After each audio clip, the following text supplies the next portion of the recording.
Hello everyone, if you're new to my channel, consider liking and subscribing. It will make me feel wonderful if you do that. Thanks. By the way, I also have another Naruto and Luffy fanfiction channel. If you are interested, link is in the description. The Return of Joyboy by TheIntrovertRin. A story in which Luffy is the child of sea. The secrets of Luffy are unveiled slowly, which gives heart attack to people. Member list. Garrick Russell, Warlord. Black Money Young Lion, Warlord.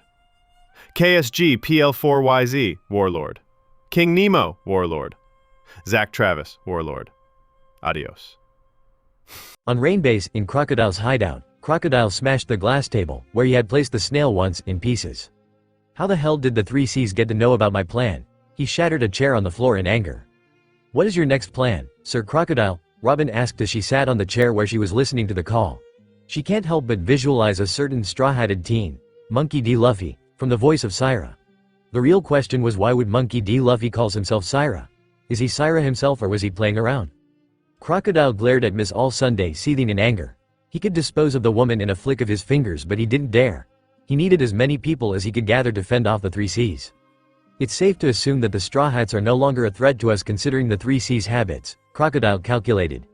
The three C's tended to go against any and all pirate crew which would cross their paths. Mr. 3 and Miss Goldenweek may also have been eliminated. There was no way those two could have even been able to put a fight against the three C's. What now? Robin asked as she stood up. A part of her felt that the Straw Hats weren't down. But why should she care? Her hand slipped inside her pocket, feeling the cold glass of the eternal pose. She wondered for the first time why she got the eternal pose. Gather all the numbered agents up to 10th rank, Crocodile ordered in an instant. At least with them he would have a good chance if he got cornered by the three C's. 3 people. And yet a whole army of his gathered bounty hunters seemed less in comparison to them. Order them to keep in touch with the others. We need to be prepared. Captain Smoker. We've intercepted a highly peculiar call, a Marine shouted as he rushed towards his captain to play the black snail for him to hear. What? Smoker omitted after hearing the call once, and at once called Tashigi, who was obsessing with the new katana she had got, to hear it too. Do you need something, Captain? Tashigi asked as she dashed out to the deck. Listen carefully to this conversation, Smoker stated, his 2 cigars between his teeth. It's from a call that we intercepted just now. Shall I play it back now, Sergeant Major? A Marine who was wearing the black snail on his wrist asked for confirmation, which he got in the form of a nod from Tashigi. CRRK. TSST. The black snail croaked. Mr. Zero. Straw Hats. Princess Vivi. 3 C's. Deal. It was a gruff voice, most probably of an adult. Nothing. Bad guy. Ass kicked. This voice was childish, and this is what worried Smoker, as it kept on budging him that he had heard this child at least once, but he couldn't pinpoint it. CRRK. The snail croaked before going back to sleep. Straw Hats? As in the Straw Hat Pirates? Tashigi spluttered. And the 3 C's? What are they doing in the beginning of the Grand Line? There is something big going on, Smoker replied, narrowing his eyes at the black snail, wanting it to tell them what the conversation was about. But this is the first lead we have about the Straw Hat Pirates. Tashigi nodded and then pointed her finger at the prisoner who was tied to the mast of the ship. Could Mr. Zero have anything to do, Mr. 11? Tashigi asked. Good point. If these numbers are their code names and there's talk about deals, then we might be dealing with a secret criminal organization. Smoker answered. And this might be the first lead about the whereabouts of the 3 C's. Captain, do you think the 3 C's are behind this criminal organization? The Marine who had been carrying the black snail asked. He couldn't help but sweat at the idea of going to face the 3 C's, if that's the case. The 3 C's have always been secretive. They have been impossible to track. If we guess, then either it can be a trap or someone's pretending to be them, Smoker replied back. But it's worth the information. There was no way the other side was even a member of 3 C's, the pirate group having only 3 members. Considering their official ages, which were above 20, there was no chance the child was one of the 3. And if the adult was one, then he probably has to be a trap or someone pretending to be them. We need to keep our guards up, Smoker stated, as he ran another information in his head about the missing Princess Vivi. We are headed to Arabasta. As the day gracefully bid its farewell and the sun began its descent towards the horizon for its nap, abroad on the ship, the adrenaline finally wavered off Luffy, who was sprawled out on the figurehead. The fatigue and the unnecessary usage of his powers were there to bite his back, while the mesmerizing symphony of warm hues draped him in their tender embrace. Luffy could feel his tired crew bustling in the deck or in the galley. Zoro training with weights, Kark taking a nap near the mast, Sanji was preparing dinner in the galley. Usopp was crafting something while Nami was checking their course for Arabasta, and Vivi was filling Nami with the basics of the islands of the Grand Line. Luffy felt his eyes dropping from the exhaustion and dizziness which he had stalled for the whole day. He wanted to bug Sanji for food, but at the same time he wanted to take a nap. The thought of both led Luffy to stand on his feet, but he regretted it the instant he did. The whole world seemed to swim before his eyes, and the food which he had gobbled throughout the day threatened to come out of his mouth. "Wanna play Luffy?" Usopp asked as he kept aside his new instrument at the sight of Luffy coming towards him. "I'm gonna take a quick nap," Luffy replied with his vision swimming. He was trying to go for the mast, but unfortunately he collided with the door of the men's cabin. So, he just pretended that he was going there and dashed inside before Usopp could question him or Zoro could stop him. Time soon passed, and the dinner was finally ready. Sanji was really happy knowing they have plenty of food stocked in the ship to feed Luffy and the whole crew for days. "Dinner is ready," Sanji called out, stepping out of the galley to inform others. One by one everyone scrambled to the kitchen except for Zoro and Luffy. "Where's Luffy?" Sanji voiced out and saw Zoro come out of the crow's nest, sweat dripping from his body. "He's taking a nap," Zoro answered as he wiped the sweat with a towel. Sanji didn't even need to ask Zoro to get Luffy as he saw the green-haired swordsman do it on his own. When Zoro entered the men's cabin, he had thought that Luffy would be talking to his brothers or father with the snail he got, but he was really tucked inside his bed. "Luffy," Zoro called out as he opened his locker to get his shirt and pants. "Get up, you idiot, or you will miss dinner." Zoro threw his dirty clothes in the laundry basket and still didn't hear any rustle from the boy, so with a groan he got to Luffy, who was sleeping by clutching his pillow in his hands. The sight was too adorable but concerning. Luffy was emitting light which had his pale face glow brightly in the dark room. He had seen him doing so at night time, but this time wasn't it a little bit too much? Zoro questioned himself mentally. "Hey, get up, idiot." Zoro shook the boy, who mumbled something under his breath and slowly got up, rubbing his eyes. "R.O.?" Luffy asked, his eyelids closed shut and head dropping down, as if he wanted to go back to sleep again. "Dinner is ready," Zoro informed as he saw Luffy open his eyelids drowsily and raise his arms. "Don't act as a baby," Zoro retorted, but still turned back to give Luffy a piggyback ride with a huff. "Thanks, Zoro," Luffy mumbled as he plopped his head on Zoro's broad shoulder. "You okay?" Zoro asked as he gently held Luffy's legs to not let him slip off. Luffy felt warmer against his back. More warmer than usual. A part of his mind wondered if it was concerning. Luffy hummed, trying to open his eyes, but his head was throbbing too much for him to focus on anything. As soon as Zoro and Luffy entered the galley, all eyes went on them. "He looks so cute," Nami gushed, seeing Luffy rub his yawn as he was placed on his seat. "I can't believe he is really the captain," Vivi whispered back to Nami. If she was any outsider, she would tell that Luffy was the baby of the crew other than a captain with a ridiculously high bounty. "Here you go, Captain." Sanji appeared as he presented a big glass of energy drink and a plate of food to Luffy. "Ready to serve more if required. Eat as much as you want. We have stocked enough for a month." "Thanks, Sanji," Luffy answered as he forcefully opened his eyes and saw the plates and glasses swim in his mind. "Need more sleep. But before that food," Luffy thought, but unknown to him he mumbled it, which got heard by Zoro and Sanji, who were near him.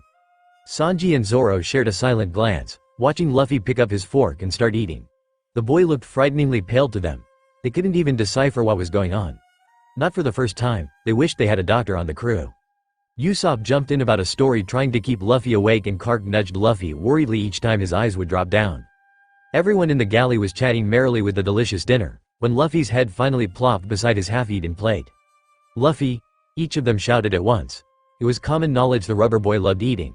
They were about to check on the boy when soft snores erupted from where he was seated. He fell asleep. Nami facepalmed at the bizarre behavior at once.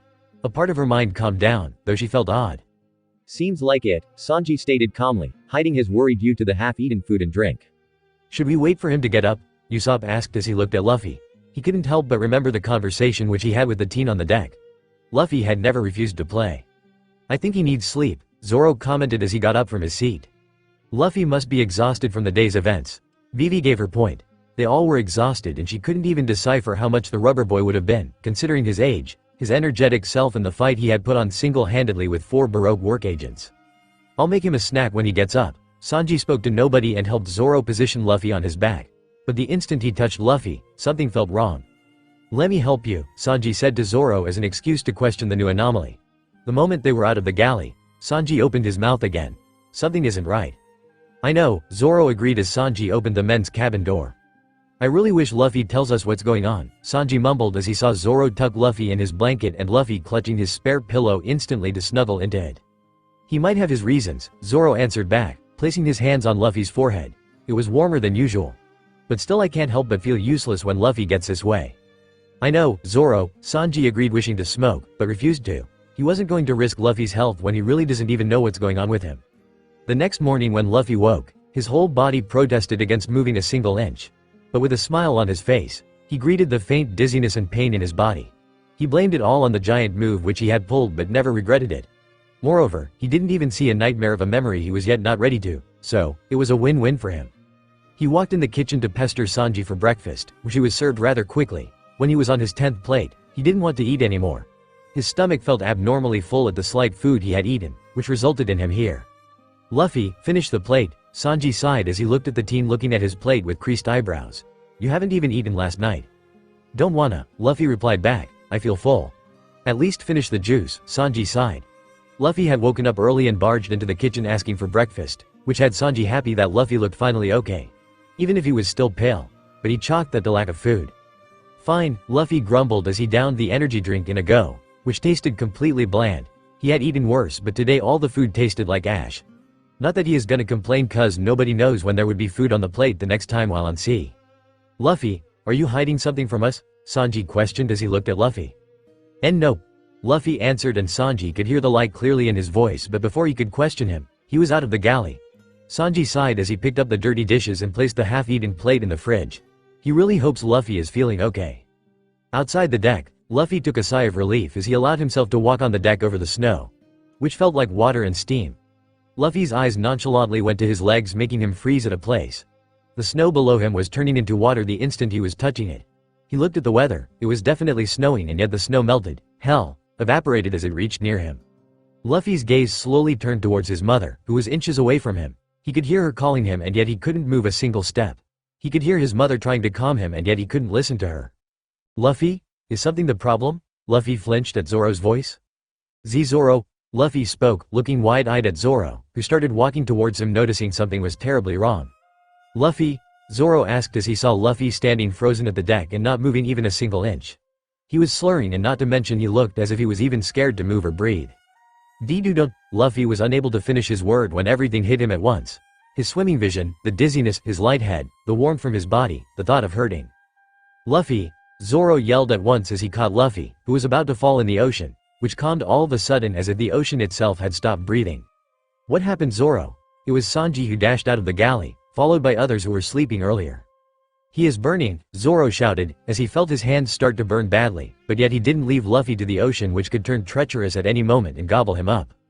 Bring him in, Nami ordered the next, making Zoro dash to the men's cabin with an unconscious Luffy in his arms. Does he have a fever? Usopp asked with wide eyes as he saw Luffy breathing heavily, and why the hell was he feeling hot when it was snowing outside? Someone bring a thermometer, Sanji yelled the next instant as he had to literally reel back his hands from Luffy's forehead. It was burning badly. He looked at Zoro's hands and saw first-degree burns on it. What the heck? What? Zoro asked as he looked at Sanji. The burn didn't bother him a bit as he looked at Luffy's flushed cheeks and heavy breathing. Usopp, we need salve and bandages, Sanji spoke, snapping his cigarette in two. Usopp, who would have questioned the abrupt demand, followed Sanji's gaze to see Zoro's hands, which made him gasp and run for the first aid kit.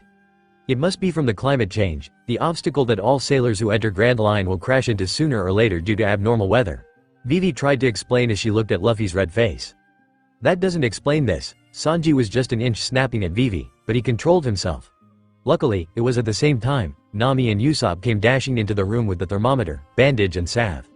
Sanji took the thermometer as he placed it in his captain's mouth, but what they saw next literally made their eyes pop out of their sockets.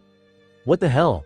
Everyone in the room shouted as they saw the thermometer rising to an absurd level and then dramatically burst as if it were a pressure cooker. None of them could deny that they didn't see the glass comically expand and the mercury inside surge upward uncontrollably and finally explode into pieces with a boing sound. This isn't good at instant and went to check the temperature of Luffy's forehead, only to be stopped by Sanji. Don't, Sanji stated as he gestured to Zoro's hands which were completely red due to carrying Luffy, making Nami's eyes wide. Don't you guys have a doctor? Vivi questioned while panicking. She had never seen something like what she was seeing. Everyone in the room pointed to Nami, who bit her lips. I may have some medical knowledge but I don't know anything of this kind, Nami quivered. But I'll try to figure something out. Hey, isn't his temperature always a little too much? Usopp questioned as he looked at everyone. But it's too much even for Luffy, Zoro retorted angrily.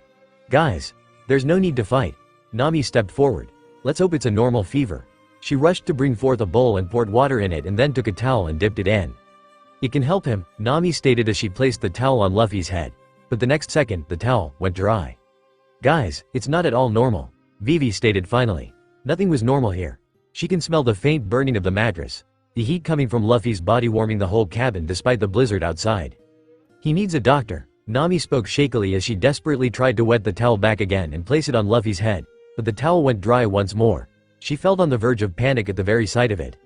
What's wrong with Luffy? Usopp whimpered, digging his nails in his palms. He cannot falter when his best friend is laying on the bed. Unconscious and all his symptoms are too abnormal to even be normal by Luffy's standards. I have given my 100% in the meals I cook for Luffy, especially after the giant thing he first pulled out, Sanji spoke as he gritted his teeth. Energy drinks, fresh meat and vegetables which I sneaked in, everything which I have given him was nutritious. No one's blaming you, Zoro spoke making Sanji who was biting his lips nod. No one would have panicked this bad if it was someone else, cuz they knew the others were normal unlike Luffy. Luffy was everything but normal. What to do now? Nami questioned as she was stopped by Vivi in her frantic attempts. There has to be doctors in Arabasta, right? Usopp asked Vivi, who was keeping Kark away from nudging Luffy. Hell, none of them were even able to touch Luffy cuz of his body's temperature. There are, but it will take more than a week to get there and Luffy's fever is more than what the thermometer can even record.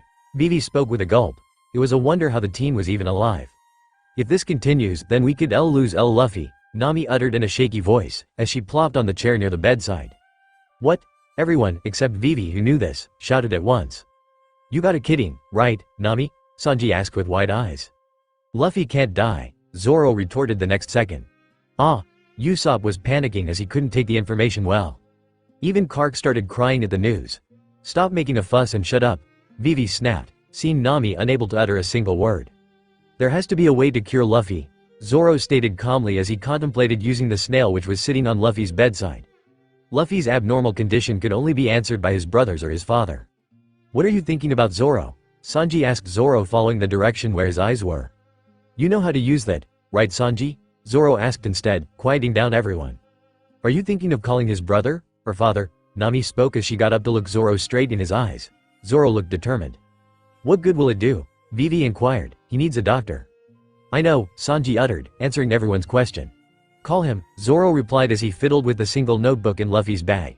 He had seen Luffy taking the notebook before calling his brother. It has to do something with the work of the snail and as he suspected the front page of the notebook carried numbers. A lot of them with names beside them. Whom are we calling? Usopp asked. He really didn't want them to call the revolutionary leader. Sabo, Zoro spoke as he passed the notebook for Sanji to call the said older brother. Poor puru click, aw. My cute baby brother. Sabo stopped speaking at the sight of the Straw Hats appearing and not his baby brother. Where's Luffy? Sabo uttered urgently, getting up from his chair. That's the reason why we are calling, Zoro spoke as Sanji faced the snail to the place where Luffy was laying unconscious. Sabo's eyes widened as he took the ghostly pale face of Luffy, his flushed red cheeks and the labored breathing which he could hear. What happened? Sabo asked sitting back on his chair. Why hadn't Luffy snuck off board to his mother? Tell me from the beginning. It was yesterday that he pulled out a stupid move. What did that do? Sabo questioned cutting Sanji as his knuckles turned white. It turned him into a giant, Zoro provided. Did he name the move something utterly incomprehensible? Sabo asked, calming his shaky voice. He can't panic right now. Yes, Nami uttered. Damn it Luffy, damn it. Sabo cursed banging his hand on his table harshly. That was the reason the ones who knew him as Nika didn't want to let him leave early, he wasn't ready. Hey, is it bad?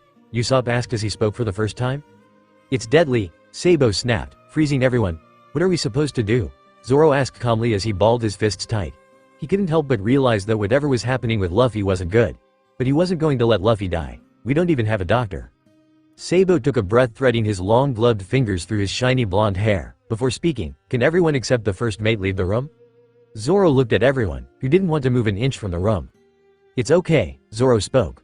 I'll handle it. You better, Sanji replied gritting his teeth as he led the others reluctantly out. What I'm going to say shouldn't leave the room until Luffy speaks about it, got it? Sabo spoke seriously, hearing the door shut. Zoro nodded. He could hear the clear warning behind the single sentence, which delivered the severity of the situation to him. You must sneak Luffy to, Bo, R.O., a weak childish voice uttered halting Sabo's words. Luffy, how are you feeling? Zoro asked worriedly. Hey, Lu, you okay? Sabo asked simultaneously as he heard Luffy's groans. My head hurts, Luffy whined. Why haven't you gone to your mother? Sabo asked softly. making Zoro look incredulously at Sabo and then at Luffy. "Can't," Luffy retorted, his eyes getting a glassy shine. "Zoro, can you please sneak Luffy to the sea?" Sabo asked seriously, turning to Zoro, who raised an eyebrow at that.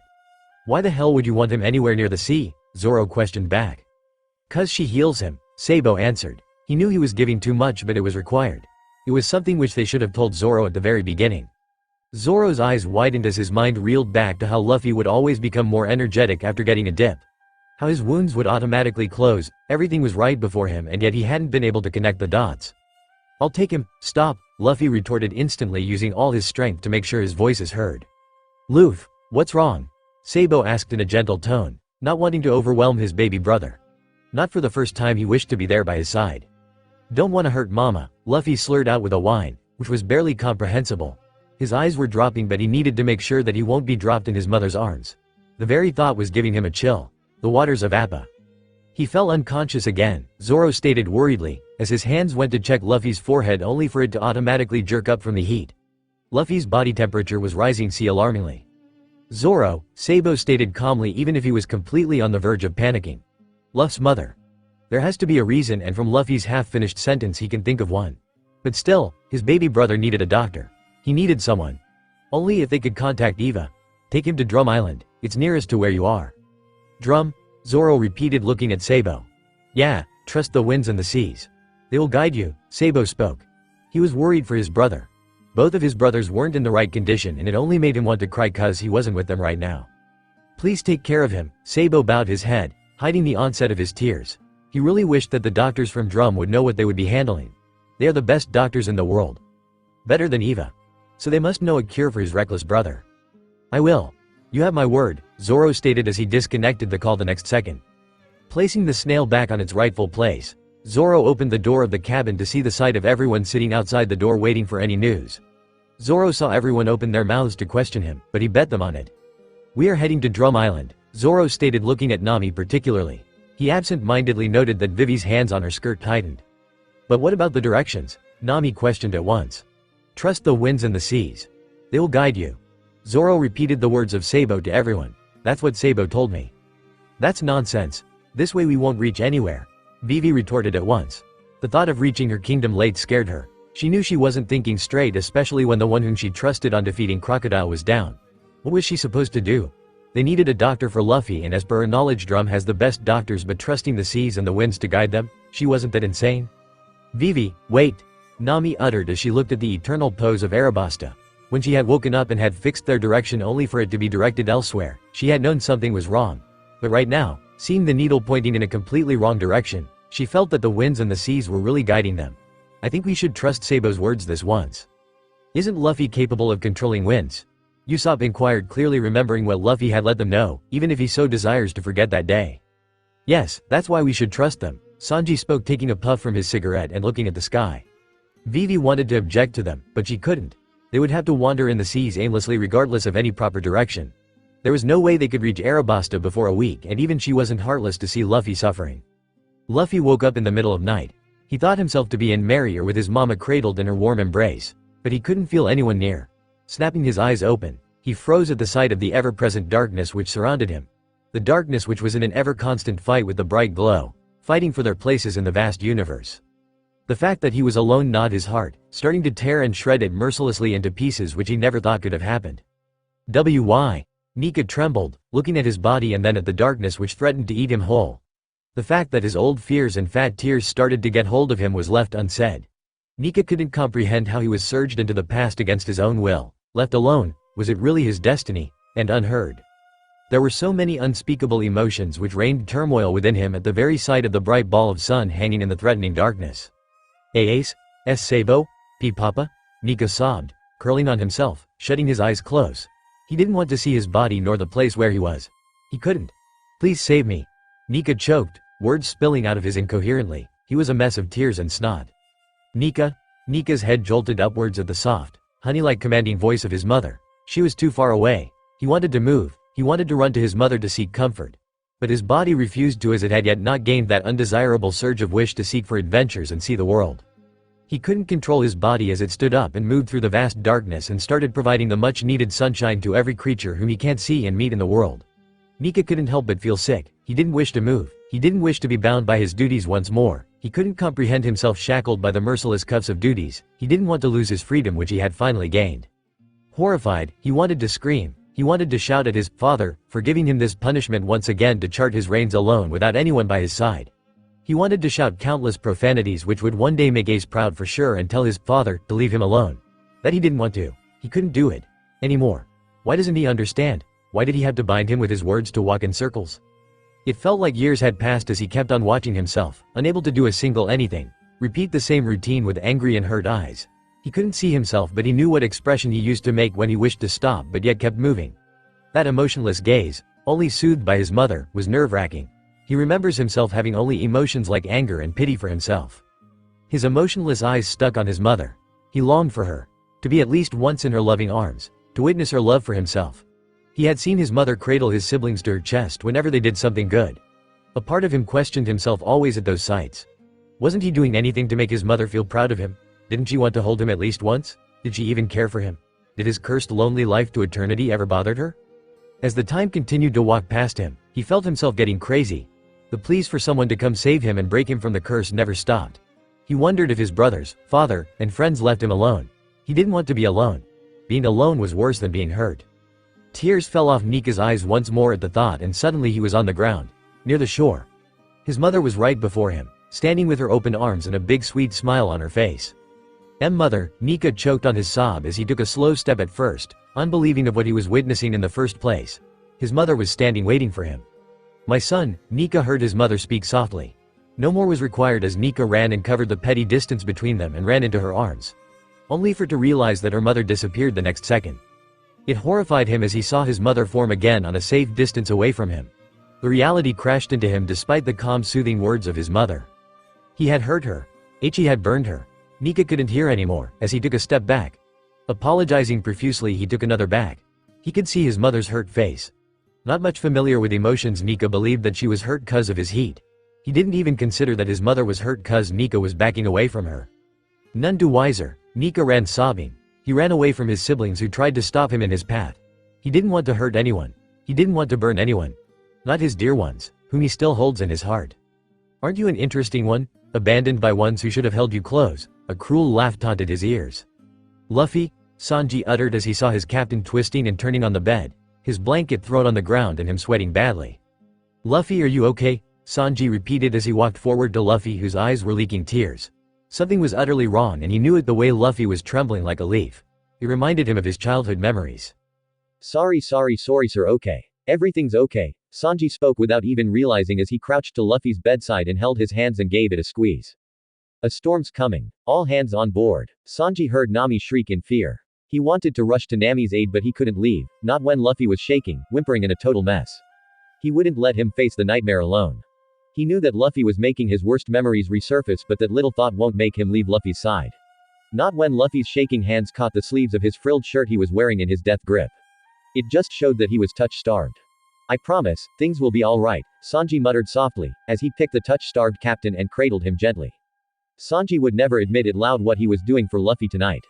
But he knew that he was doing right. Luffy needed someone to hold him, to not allow him to hurt himself in the tossing and turning he was doing. Please I'm sorry I didn't want. Cook, we need a hand. Zoro came dashing in the cabin, drenching with the waters which were raining on the deck and the terrible storm which had appeared out of nowhere and was something which Nami couldn't even predict. I'm busy, Sanji hissed as he kept on rubbing circles on Luffy's back.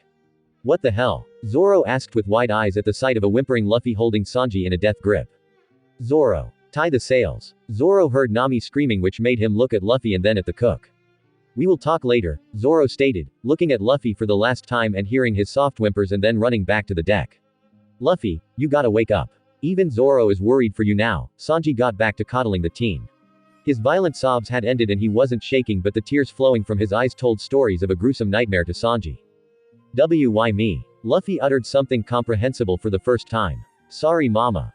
It's okay. Get up Luffy. Whatever you are seeing is not real. It's just a nightmare. Come on wake up, Luffy, Sanji kept on speaking assuring words not giving up on Luffy. It was working, albeit slowly but working. The tears were stopping, leaving the dry tear tracks in their wake. Slowly, Sanji's hard work paid off. When Luffy finally opened his eyes which were red, his lips were wobbling showing that he wanted to cry more. It's okay. Everything is fine now. Sanji hugged Luffy, patting his back gently. Sanji saw Luffy break down into ugly sobs, holding him tighter, seeking for comfort and touch. Sanji knew that Luffy was trying to decipher if he was really here or was just a figment of his imagination. He had been here and knew how hard it was to wake up and differentiate from the reality and dream. I'm here. Zoro, Nami, Usopp, Vivi and Kark are on the deck fighting a storm. You are not alone. You are here with us. Right, Captain. Sanji asked, seeing the team detach from him and rub his eyes messily and hiccup.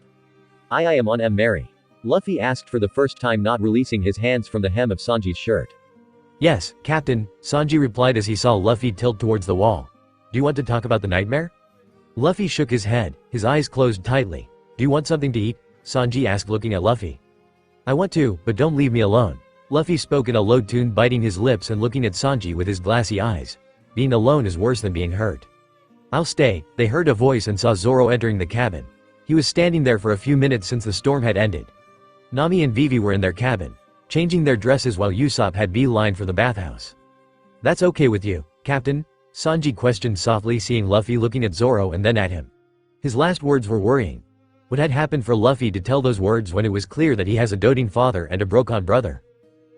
Luffy nodded as he was tucked inside his blanket once again by Zoro, who stayed there without even changing from his wet clothes. But it wasn't required since his clothes began drying with the heat Luffy's body was giving.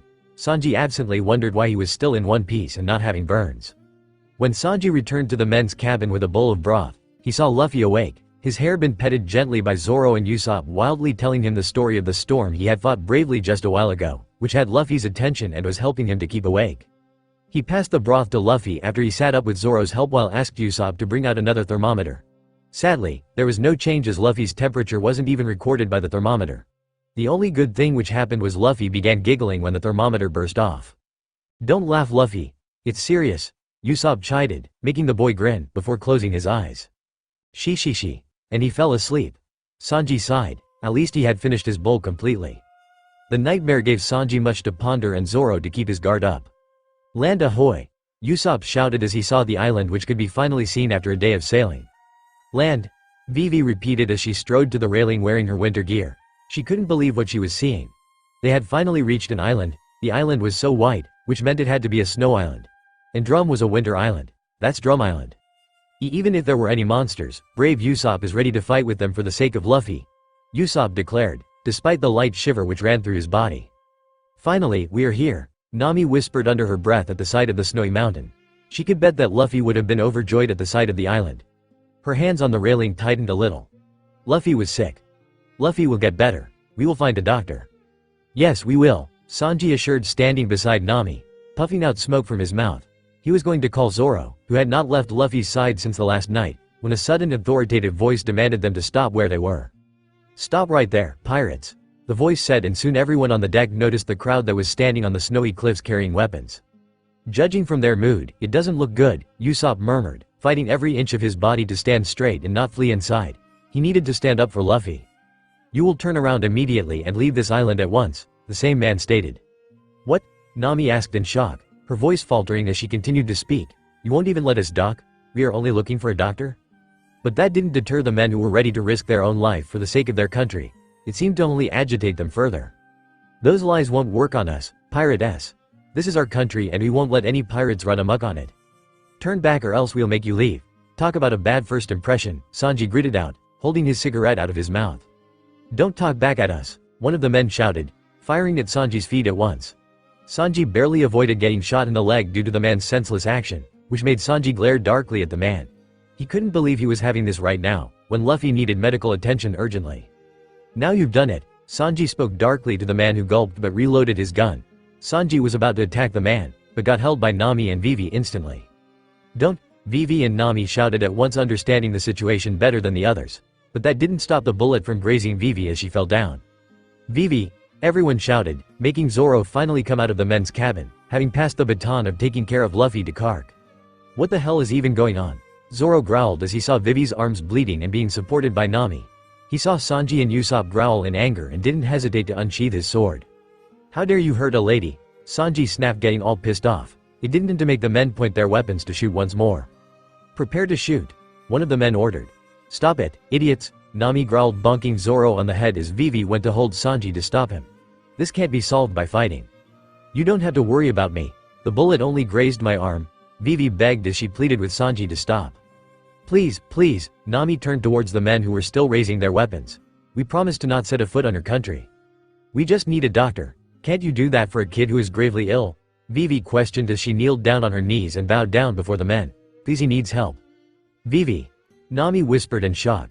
She was shocked that a princess would bow her head for their sake. She was shocked that Vivi felt that Luffy was a kid. But seeing a princess bow her head for their sake was startling. You're failing to carry your duties as a vice captain, Zoro, Vivi implored, her head sticking to the deck.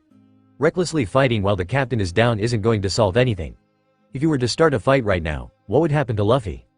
Zoro gritted his teeth as he finally sheathed his blades back. He hadn't understood the situation and was going to recklessly endanger Luffy's life. Sorry, I was wrong. For the first time, Zoro kept his pride aside and kneeled down for someone else, for the sake of his captain. We ask for a doctor. Please save him, please. Nami, Sanji and Usopp stood shocked, their eyes going to the men and then back to Vivi and Zoro, both of them who never in their wildest dreams thought they would bow to someone else. The villagers seemed shocked as well. The man who looked ready to be after their blood was bowing his head to them. The thought struck the leader of the crowd more than anyone else. The man was known by the name Dalton. We'll lead you to our town. Follow me, Dalton spoke after a little while. See, they understood. Vivi smiled at Zoro, who nodded his head in thanks to Vivi. Let me give you one warning beforehand. There is only one doctor in our country and she happens to be a witch. Dalton spoke looking over to the pirates from his shoulder. Will work, Zoro spoke as he scrambled to the men's cabin to pick Luffy. I'll carry him, Moss head. Sanji instantly ran after Zoro. There's no way you're carrying him, Zoro retorted as hauled up Luffy on his back, despite the burning heat which he felt. Shut up. Give Luffy to me. Sanji gritted his teeth as he concernedly looked at Zoro, who didn't even flinch upon carrying Luffy's hot burning body. And then what? For you to burn your hands? Zoro snapped. Luffy likes your cooking and you can't cook if your hands burn. So shut the hell up. Sanji stood dumbstruck for a moment as he watched Zoro walk into the cold wearing only his regular clothes. Sanji felt useless. He couldn't even do anything to support Luffy. Where are his hands for if they can't support Luffy? Save your hands for the food which Luffy is going to need. I can't give him that but you can, Zoro spoke leaving the room with Luffy on his back. Sanji bit his lip and nodded to the empty room, before leaving to go after Zoro. Outside, Dalton was waiting in the snowy weather for the pirates to bring their sick mate, when he saw the snow stop falling suddenly. Without a thought, he turned towards the 3 pirates who were already on the ground and waiting for their other mates to come. How long is it gonna take? He asked. He saw them nervously look at their ship, without giving him any answer. A part of him questioned if he was doing the right thing by trusting the pirates. Let's get going. Dalton heard the voice of the green-haired man and in a second he was down on the ground with a kid hauled on his back, who was breathing heavily. But why did the snow seem to melt with each step of the swordsman? Stop jumping like that, moron! Sanji yelled at Zoro, who had recklessly jumped off the ship with Luffy on his back. Dalton couldn't help but keep an eye on the kid. His instincts were telling him to be wary of the little kid, even if he was down with a fever. He couldn't help but feel like he was a prey in the watch of an injured predator who could skin him alive. But at the same time, his zone form seemed to respect the teen without carrying any hostility towards him. How much high is his fever? Dalton couldn't help but ask when he saw the green-haired swordsman place the kid with straw hat on the bed of his house. We can't record, Zoro answered looking at his captain and not at all worried about his burning back and hands. It was nothing compared to what Luffy was going through. The last time it broke the thermometer. That's impossible. Dalton gasped. The thermometer must have been already broken. There is no way a human can be alive at such a high temperature. But he is, Vivi answered looking at the Straw Hats, who looked like they knew something but were tight-lipped about it. She respected their decision and chose not to pester about it. Dalton stared down at the kid in awe before attempting to place his hand on the boy's forehead, only to be slapped away by the green-haired swordsman's burnt hands. His eyes widened at the thought of the swordsman in pain and yet not saying anything. Here, Dalton passed the salve and bandages to the green-haired swordsman which got taken by the orange-haired woman. Thanks for these, Nami thanked as she threatened Zoro to lift his shirt and reveal his burns, which literally made her gasp. She wasn't a doctor but she knew those were second-degree burns. We need a doctor as soon as possible. Nami spoke with her eyes going to Luffy and then to Zoro's back. Where the hell is the doctor? Sanji asked as he wished to smoke but refused to. Dr. Kurei lives in that castle, the one on top of those mountains called the Drum Rockies. Dalton answered pointing towards the windows from where the mountains could be seen from. That castle is currently vacant of a king and Dr. Kurei lives there. She's the lone doctor in this country whom its citizens call a witch.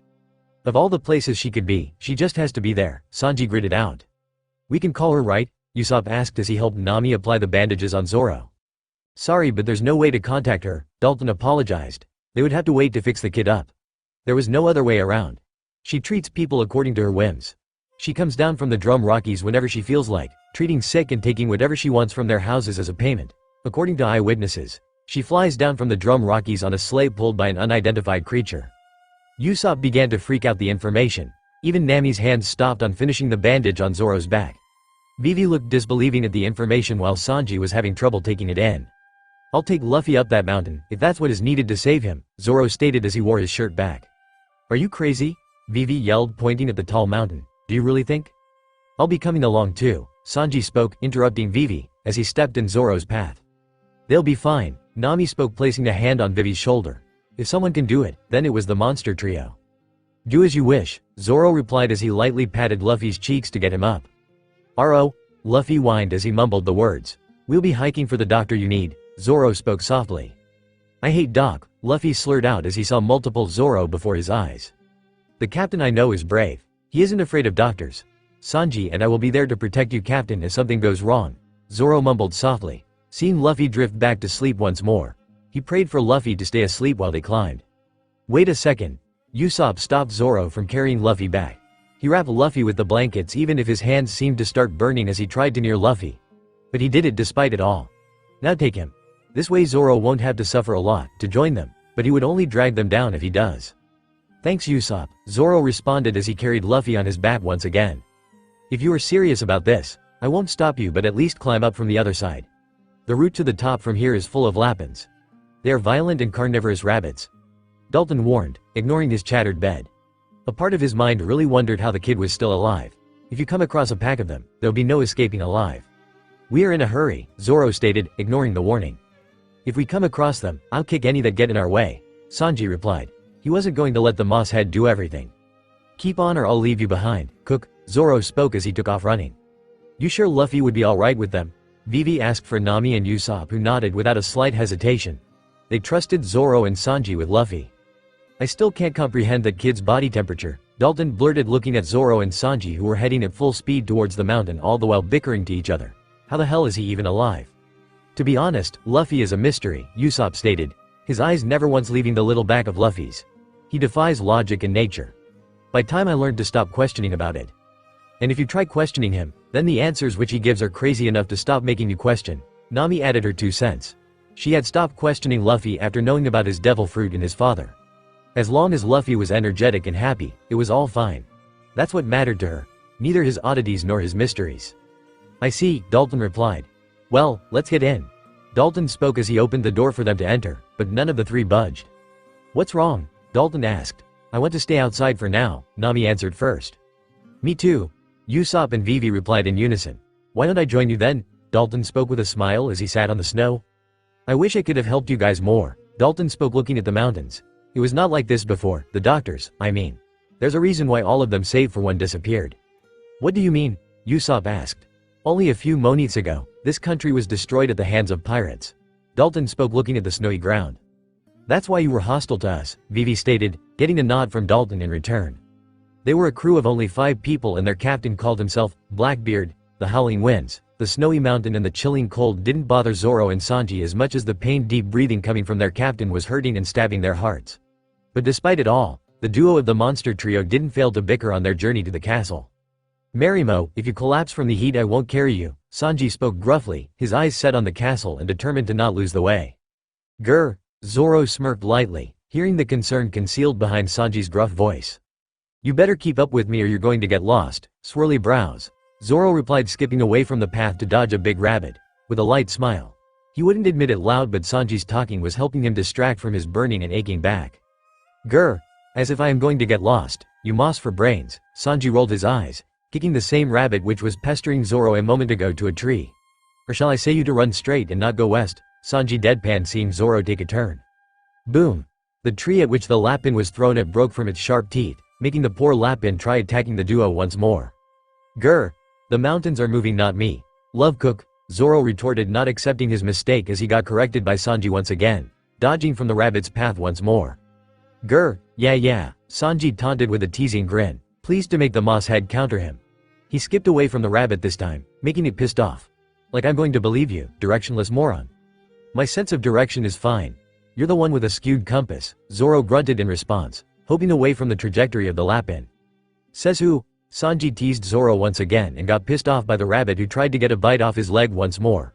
Would you freaking knock it off? Sanji yelled in anger, kicking the rabbit to a faraway distance. Now look at who is getting all pissed off, Zoro teased Sanji. But even a part of his mind wondered what was wrong with the rabbit. Oh, shut up. Sanji rolled his eyes, as if you know anything else than. What are those things? Zoro cut Sanji off as huge rabbits appeared out of nowhere blocking their path. On the foot of the mountains, where the rest of the Straw Hats and Dalton were, a lady arrived. Dalton, I heard you were looking for Dr. Kurei? Yes, but the patient is already. That's good, she just came down to the neighboring village, the lady announced, shocking the other listeners. We need to stop them this instant, Dalton spoke, getting up to ready his sleigh. It's of no use, Nami stopped the man hurriedly. Yes, the problem is those two abnormally strong crewmates of ours, Usopp added his 2 cents. There's no way we can catch up to them, Nami finished. We need to ask the doctor to return to her castle right away. Yes, that's all we can do right now, Vivi supported the duo. Dunno, Sanji spoke, his hands itching to grab a cigarette. It jumped, Sanji spoke, moving away from the path of the rabbit, as did Zoro with gritted teeth. It's like a gorilla. No, it's a polar bear, Zoro replied back, holding Luffy tight. He can't let him slip off in this commotion. No, it's a goddamn rabbit, Sanji retorted, holding a cigarette in his mouth but not lighting it. He hoped that it would calm his nicotine needs. But didn't you say it was a gorilla? Zoro smirked with a teasing grin. Shut up. It must be the lapin Dalton was talking about, Sanji retorted in annoyance. I can cut them, Zoro spoke, looking straight at the lapins. No way in hell you are going to do that, Sanji retorted instantly. We're at a disadvantage here. Why can't I cut them off? They're blocking our way, Zoro grunted with gritted teeth. You may be unaffected, but the impact of every cut you deliver or receive will be transferred over to Luffy. And if it happens, then I dunno anymore, Sanji answered. He doesn't even want to think that Luffy can die. The little ball of sunshine can't die, and hence he won't let Zoro cut those damn beans. You don't need to say any more, Zoro replied as his hands held Luffy close. He would not allow him to get hurt due to him. What first mate would he be to do so? So, Zoro kept on dodging each attack of the lapins while Sanji kicked the lapins who dared to near them. That's bad. They're coming all at once, Zoro gritted, his hands itching badly for his swords, but he swore not to fight, not right now. I'll cover you, so run to the forest. Sanji spoke urgently, without bothering to put a filter for Zoro in his words. We need to shake them off. If we even fight them seriously, it will get delayed. Damn, Zoro grunted, as he ran ahead with Sanji protecting his back. The lapins looked too determined to snatch away Luffy from them, as most of the attacks were directed at Zoro, who was carrying Luffy. There's a path ahead. We can climb from there, Zoro commented, seeing Sanji kick another one of the relentless lapin. Alright, go on ahead, Sanji answered as he saw Zoro using a large lapin as a staircase to jump on the hilly road. They're still after us, Zoro growled, wanting to cut them so bad, but his hands were tied. Just keep running, Mosshead, Sanji replied back. On the shores of the drum, a ship finally surfaced from the ocean. The inhabitants of the ship giddy that they finally reached their homeland, while those on the shore protecting the island laid sprawled on the snowy ground, bleeding and wounded. The leader of the group was none other than the fleeting leader or king known as Wapol, who had left the island on the arrival of the Blackbeard pirates with his tail between his legs. Your Majesty, I have an urgent news. A man of his came running towards him. What is it? Wapol shouted in annoyance. There's a pirate ship docked by the river. The man pointed out to the caravel ship which was docked on the shore.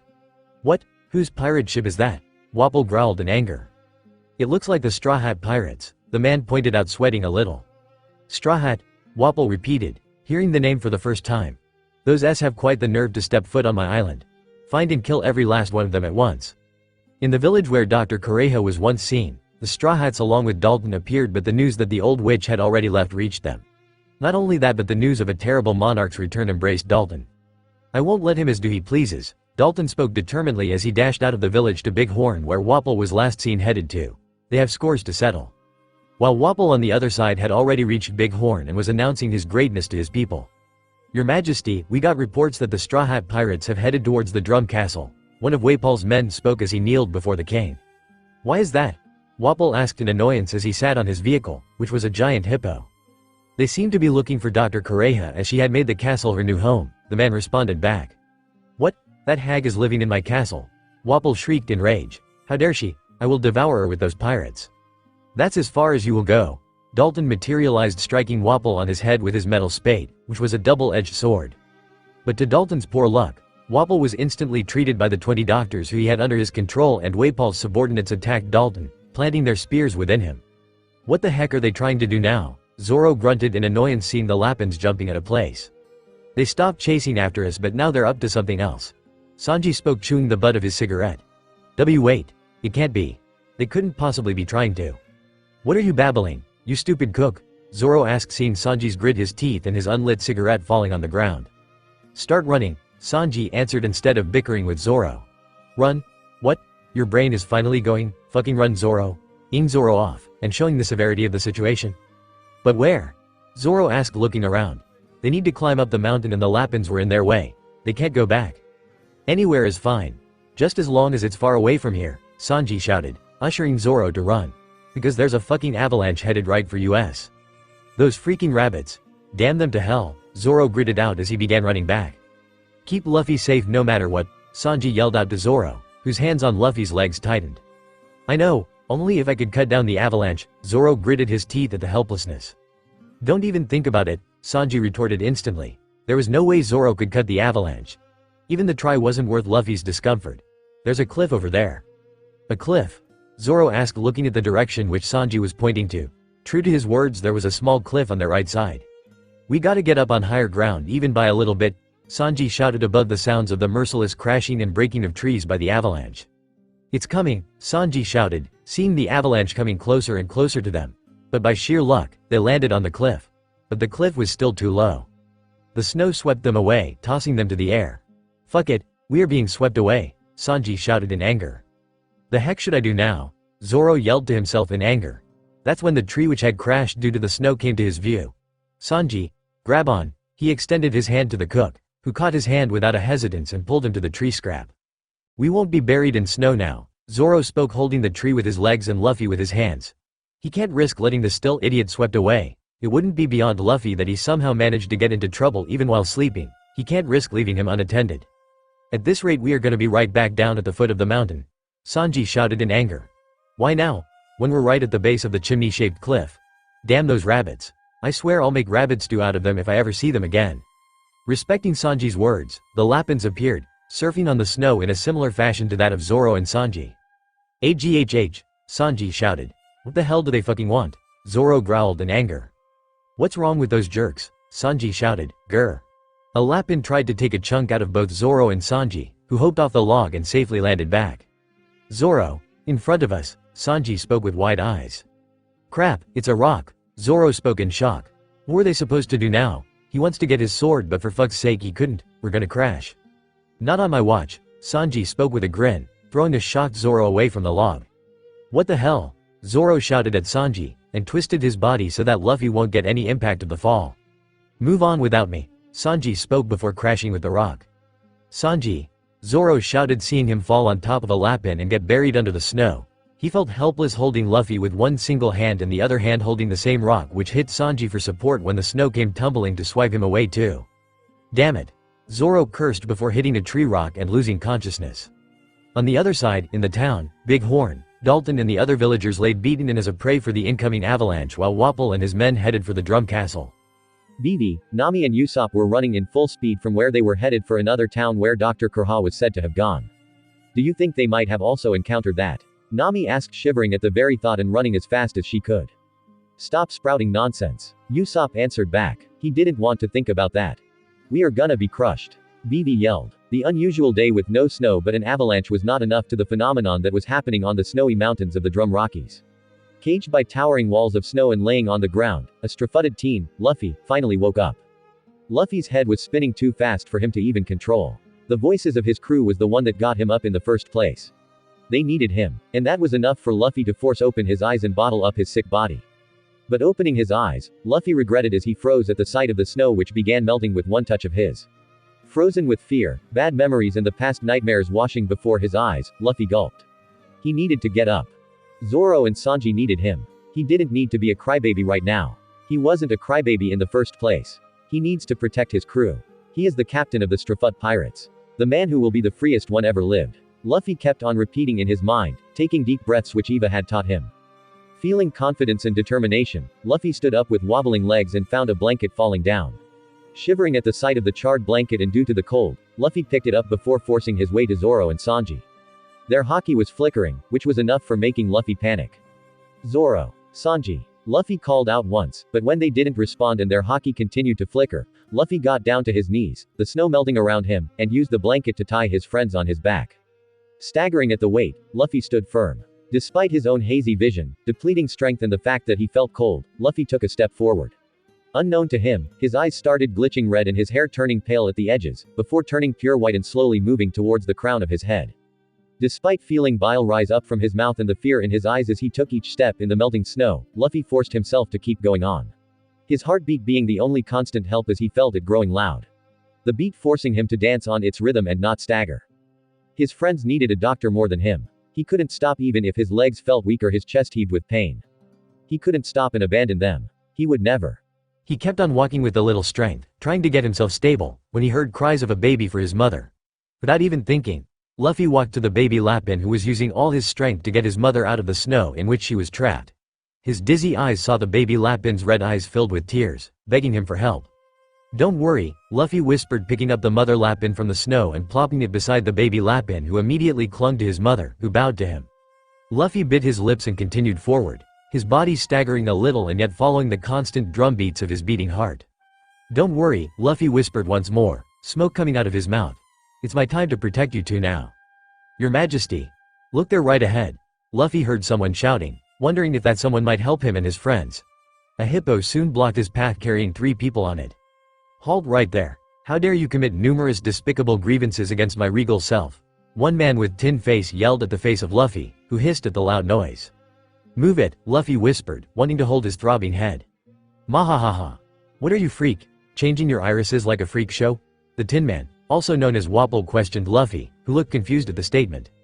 Luffy, announcing the man and his hippo who was quivering at his side, worthless, moved away from the man. He couldn't waste time. The little energy which he has in his body was waning away at an alarming rate. Before that he needs to get Zoro and Sanji to the top of the mountain, before he falls unconscious. The 3 men on the hippo got off from the vehicle as it refused to move a step, having frozen in fear. 2 of those men tried to pursue Luffy, who was aware of them but chose to walk, to focus ahead cause he felt some Lapins already jump on you. Luffy made sure that his words reached the Lapins, who began blocking and fighting the men. Feeling himself getting enough stable and his flickering energy coming to a halt, Luffy skipped off from the melting snowy ground. He chose to skywalk to the top, risking it all. A doctor. That's what Zoro and Sanji need. They have lost blood and Zoro seemed to have more hidden injuries. Need a doc. A doc, Luffy chanted, his heartbeat beating erratically in the rhythm he so much loves. The only thing that was keeping him from remembering his previous nightmare. The heat from his body felt like crazy, but yet the cold was giving him shivers. He was feeling like he would freeze. With all his strength, he kept on skywalking with Zoro and Sanji on his back, huddled in the large blanket which he had tied around his body. Directing all the heat from his body inside, he hoped that he doesn't burn Sanji or Zoro. If he does, he doesn't know if he can forgive himself for harming them. Luffy's face stretched into a smile as the top of the mountain appeared through the hazy smoke, which was coming out due to the collision of heat and snow. Just a few more steps away, Luffy grinned faintly, but that was when his energy reserve decided to fuck over him. His steps faltered, his balance shattered, and a sharp pain traveled through his body, making him groan in pain and start falling down and down and down and down and down from the sky. Luffy's vision began to swim wildly, blackening at the corners. He could feel his energy and all his strength beginning to sap away. He felt himself getting sleepy. "Zoro, Sanji," Luffy called his friend's name, trying to gather strength and hold on to the mountain. He can't let them die. He can't. His nails bled, the skin of his finger tore, his legs got scratched, his whole body screamed in pain and his head felt like blasting off, but he held onto the mountain as tight as he could. His flickering red eyes halted to scarlet red as he looked determinedly at the top of the mountain. He needed to reach there. He needed to at any cost. His heartbeat got louder, screaming with pain and wanting to protect. His hands moved up, holding on to the mountain and pulling his body up. The weight of his own body had already felt too much heavy on him, and now holding his friends with him. Luffy can't help but wish to go back to sleep, but he couldn't. Nothing seemed clear. The only thing which was guiding him with the lack of his proper vision were the winds whose voices he could hear even above his drumming heart. The unconscious bodies of Zoro and Sanji kept on motivating him to keep moving, to keep fighting against the dizziness and sleep. A little bit more, Luffy hissed in pain as he pulled himself one more time. The mountain cliff just a hand away from his reach. His strength began to cease and Luffy knew he couldn't anymore do this. Don't die on me. Luffy's head felt like bursting off the moment he removed his right hand from the mountain to untie Zoro and Sanji. Using all his remaining strength, he tossed the blanket-like sack on the cliff, making a smile curl up on his face. They are safe. Luffy hummed as his left arm gave up. His body lurched backwards, about to be cradled or smashed to the ground. Only to be saved and caught by a furry hand which pulled him up in an instant. On the foot of the mountains, Nami and Vivi were carrying Usopp, who had gotten buried under the snow. "Come on, Usopp. Get up, you moron," Nami chided, pulling one of the hands of Usopp, mercilessly dragging him on the snow. "Hang in there, Usopp," Vivi added, helping Nami. "Don't wake me up. I'm in the middle of a good dream.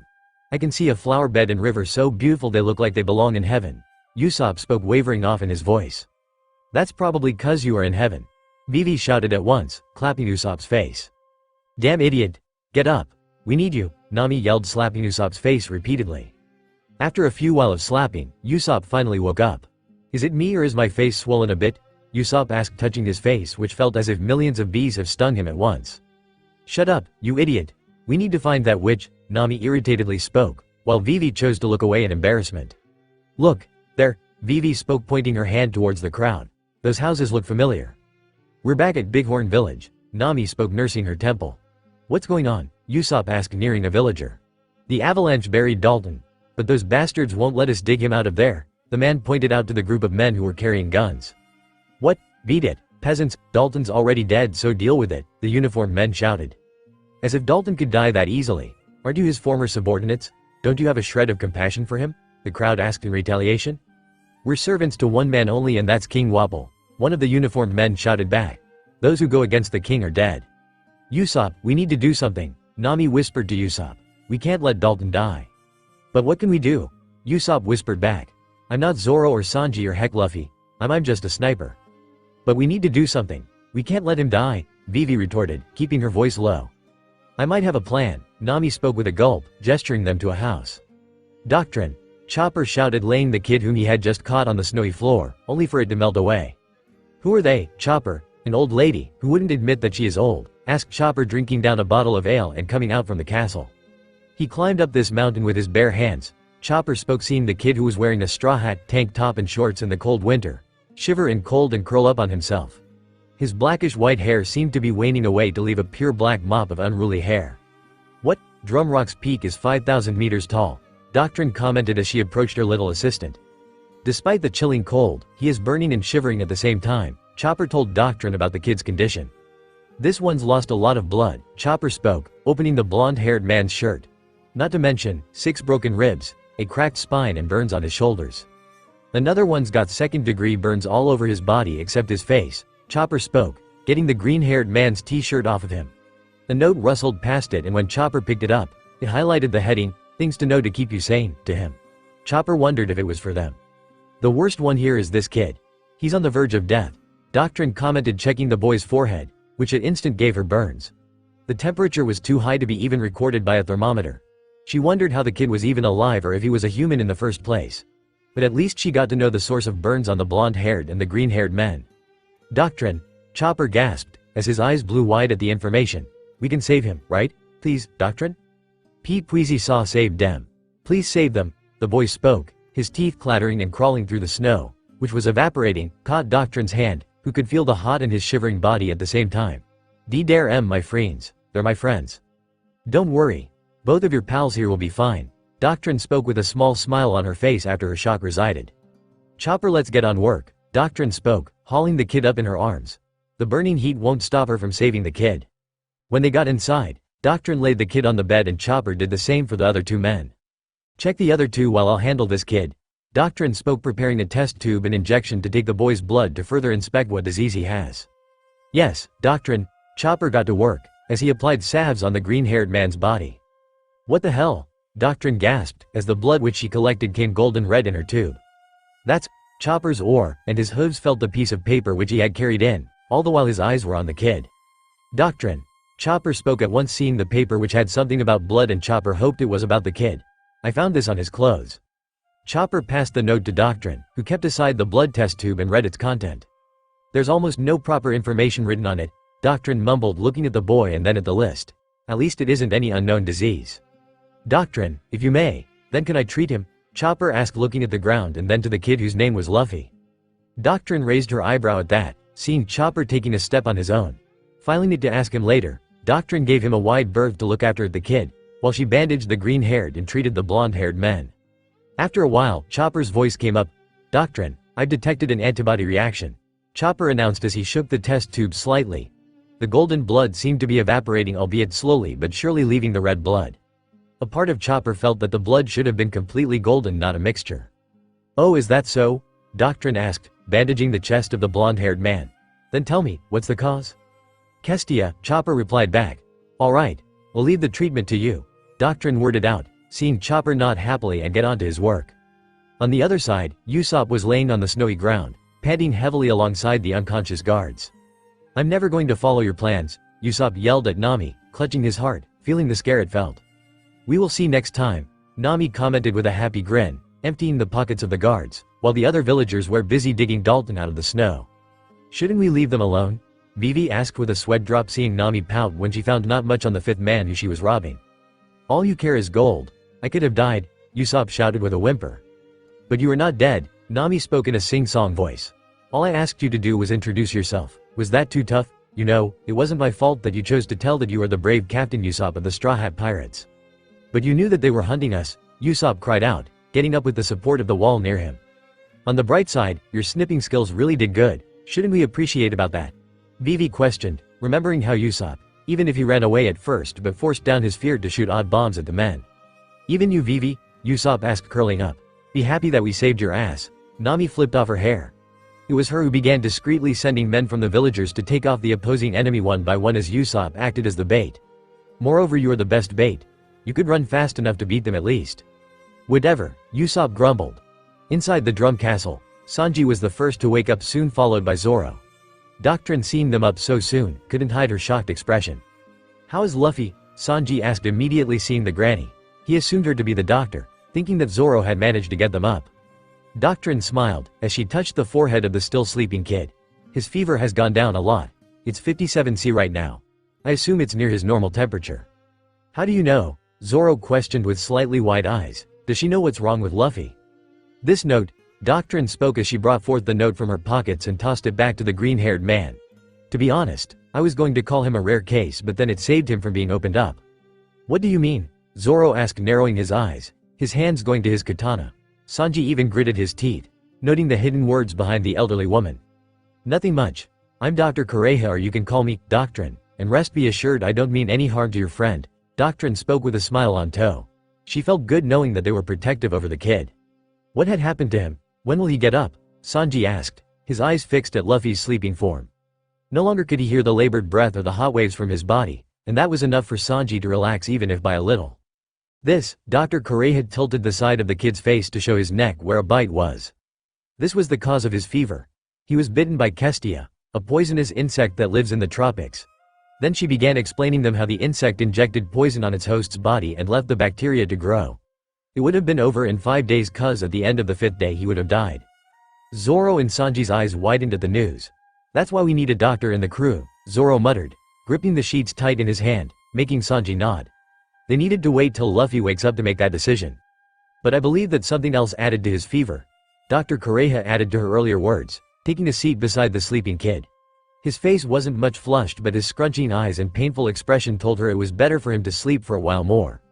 A gut instinct telling her that this patient won't sit patiently the moment he gets up. "What do you mean?" Sanji asked, clenching the bedsheets. "Who was it that brought us up here?" Zoro asked, looking down shamefully. "The kid," Doctrine answered without a beat. Sanji's eyes widened, looking at Zoro, while Zoro's eyes clenched shut, feeling embarrassed that he wasn't able to help Luffy at all. It was a miracle itself that he was able to move, though his hair color seemed to have changed due to it. "Huh?" Zoro asked, looking at Luffy's hair, which was black. He remembers seeing it white once and wonders what might have truly happened. "He had white hair before, I suppose?" Doctrine questioned, seeing the green-haired and blonde-haired look at each other before shaking their heads. Doctrine," Chopper called out, entering the room, feeling eyes on him. Chopper gulped it down, wanting to stay with the kid despite the eyes on him. "Yes, Chopper?" Doctrine asked with a smile, seeing the other two who had yet to introduce themselves looking at her apprentice with curious eyes. It's time for his medicines," Chopper spoke, rushing off to the kid and climbing up on the bed. "What is he?" Sanji mumbled out first, making Chopper freeze and come down to the bed, only to be shielded by Doctrine herself, allowing him to continue his work.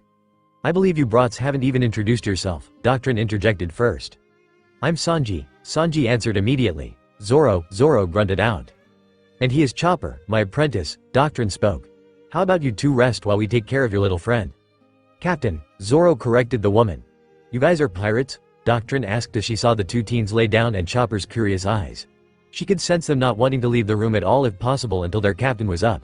Strange, a kid was a captain. Yeah, Sanji answered, seeing the reindeer look at him and Zoro and then back to Luffy. And decided to follow a kid? Doctrine asked with raised eyebrows. He's 17, Zoro grunted out, looking other way. What, he's 17? Chopper squeaked first. The doses I have been giving him were for a 10-year-old? I thought he was at least 13, Doctrine spoke in her defense, breaking a smile on the faces of Sanji and Zoro.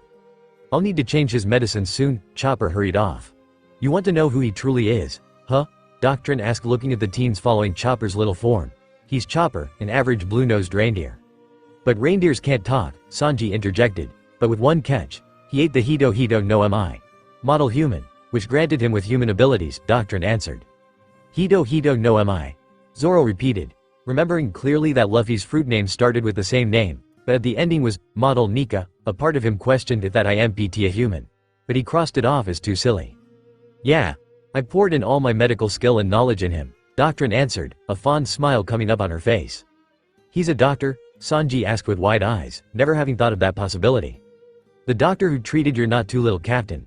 Doctrine answered with a laugh as Chopper entered and climbed up on the bed, to open Luffy's mouth to give him medicines. Thanks for treating him, Zoro and Sanji spoke in unison to Chopper, who flinched before freezing for a moment. I don't need to hear any words of thanks from a human. Zoro and Sanji heard Chopper getting giddy and saw him doing a happy dance despite his words, making Zoro grin a little and Sanji laugh. Chopper, Doctrine called out for the reindeer who was applying a herb on the bitten part of the teen's neck. It's my first time seeing you voluntarily treat a human. Zoro and Sanji raised an eyebrow at that, wondering what was the old woman up to. Chopper's hands continued to help the teen, despite his jumbled emotions. Even before I saw those two, I felt someone needing me. Like they were in great danger. I could hear the drums and they make me feel like someone too important was out there. And then I saw those two and heard the beats of drums beginning to cease. Chopper stopped, framing his next words. Those emotions were too jumbled. When I caught him, I felt the need to respect him, to care for him without a single thought and deed. I can't help but still feel weirdly enticed to him. I see, Doctrine mumbled, Chopper's words confirming that the boy was not a human to begin with. No human could do what Chopper mentioned. That's Luffy effect, Sanji thought, not giving it much thought. Luffy was weird but still that was under his Luffy effect, right? Zoro, on the other hand, noted every word and emotions which he could see on the reindeer's face. He was ashamed that he couldn't help Luffy but Luffy had to help them in return. It didn't help that he didn't know much about Luffy in the first place. He needed to find and keep any clue which he gets. Chopper was about to say something when a hand grabbed him and pulled it towards him. Eek!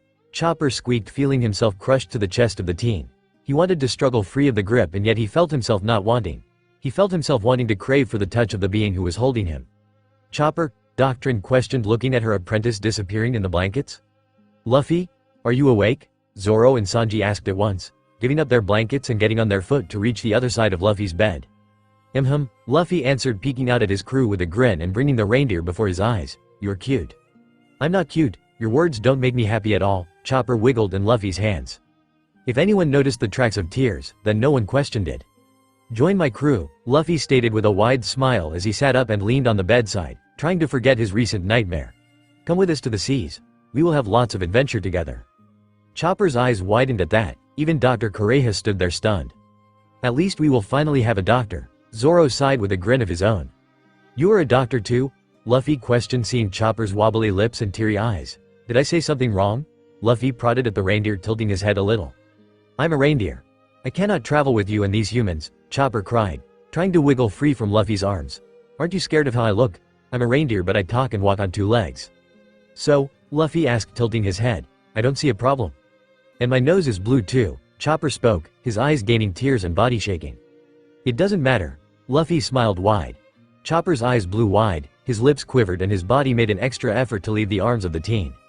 Leave me alone, Chopper spoke, gathering his voice and rushing out of the room. Wait, Luffy cried, as he tossed off the blanket and wished to rush for the reindeer who felt sad. Did he made someone else sad again? Luffy bit his lip, his nightmare rushing through his mind. You are not leaving the bed at any circumstances, kid. Dr. Kurei had chided, throwing Luffy back to the bed before he could even leave. And trying to abduct my reindeer while I'm here, huh? But give him some time, Dr. Kurei had commented. You have only woken up right now from a deadly disease. Don't you even think to rush out of the bed? I feel fine. Luffy whined, and then looked at Zoro and Sanji for some help. Do you have a kitchen? Sanji asked instead, his hands in the pocket. Right to the corridor, Dr. Kurei answered, seeing the man walk away to the said place. Probably to cook something. Zoro? Luffy asked, looking at his first mate, asking for help. Can you leave us alone for a moment? Zoro asked, looking at the old granny. I won't let him leave. Make sure he doesn't leave the bed. Doctrine spoke, leaving the room. Zoro looked at Luffy, who was about to leave his bed. Sorry, Captain. Zoro bowed instead. Low. I couldn't help you. Zoro gritted his teeth. Instead, you have to carry us here in your feverish state. I failed as a first mate. I'm so. If Zoro failed, then so did I. Luffy answered, cutting off Zoro's words. I kept my secrets to myself, not sharing to anyone, and when I seriously feel ill, you guys have to carry the burden. Don't say that, Zoro interjected. Then Zoro even shouldn't, Luffy spoke, his cheeks puffing like a chipmunk. We're even then. I really can't understand your logic sometimes, Zoro laughed, finally feeling his shoulders lighten a bit but not completely. Shishishishi. Luffy giggled, the remnants of his nightmare beginning to fade away. Does Zoro have a plan to get me out of here? Sit tight for now. I think the shitty cook is bringing some hot meal for you, Zoro spoke with a light smirk. Food? Luffy asked with starry eyes. Yeah, food, Zoro confirmed, and true to his words, Sanji soon appeared with Doctrine in his tow, who has carrying a beautiful dessert in her hands and eating from it. Food. Luffy whooped, making Sanji smile and present the delicious and nutritious food to Luffy, who began gobbling it down excitedly. Not bad, Doctrine praised the man. Thank you, Sanji grinned. I have kept some desserts for Chopper in the kitchen. I wanted to find him but I can't seem to see him anywhere. He is in the forest, Luffy pouted. And is sad. Hey, kid, Doctrine spoke, seeing the genuine concern in his face. Do you think you can heal the wounds on his heart? What do you mean? Luffy asked with filled mouth. You can take him if you want, but I'll have you know it's going to take a lot more than a warm smile and an invitation. Doctrine spoke, her eyes looking straight at those brown doe eyes. His heart's severely wounded. A wound not even a doctor can fix it. With that, Doctrine began telling them about Chopper's past. How he was abandoned by his own parents cause of his blue nose, and lastly due to him eating a devil fruit. Luffy kept quiet, listening to the pain of the little reindeer named Chopper. How he desired for companions but got chased away by both his own herd and the humans in his human form. His hands tightened on his spoon as he heard that all Chopper wanted was friends to live with, but yet got called monster and chased away. Neither a reindeer nor a human, he's had to endure a life of loneliness since then. Dr. Kurha finished the story, looking back at the team. Can you pirates possibly hope to fix that scar of his heart? The sun god Nika, unknown to him, was everyone's pride and joy. He was the beacon of hope and liberation who had stepped in the world of mortals to bring them ceaseless happiness. He was brighter than the sun, which provided them warmth in its tender care. His radiance knew no bounds and shone in the lives of the mortals with benevolent gaze, which each and every creature was more and more greedy to acquire. The sun god Nika made friends everywhere he went. He was like the flower which attracted the little insects to his caring and careful warmth. Creatures flocked to him without a sense of dread on the plains where Nika sang with his own rhythm, bringing joy and smiles on their faces with his gleeful peals of laughter. Nika wasn't only generous but was also like the stars and the moon which dotted on the dark sky. He was the embodiment of everyone's wishes and love. Nika cherished everyone, freed them from their own agony and granted their wishes. And all it required for it was a simple word of help and a bowl of offering for Nika to give his all. Nika never minded, even when he kept on sharing his vast otherworldly powers with his friends, creating new species altogether with his vast ceaseless imagination. Because he knew that would keep them safe when he wasn't there to protect them from other greedy creatures.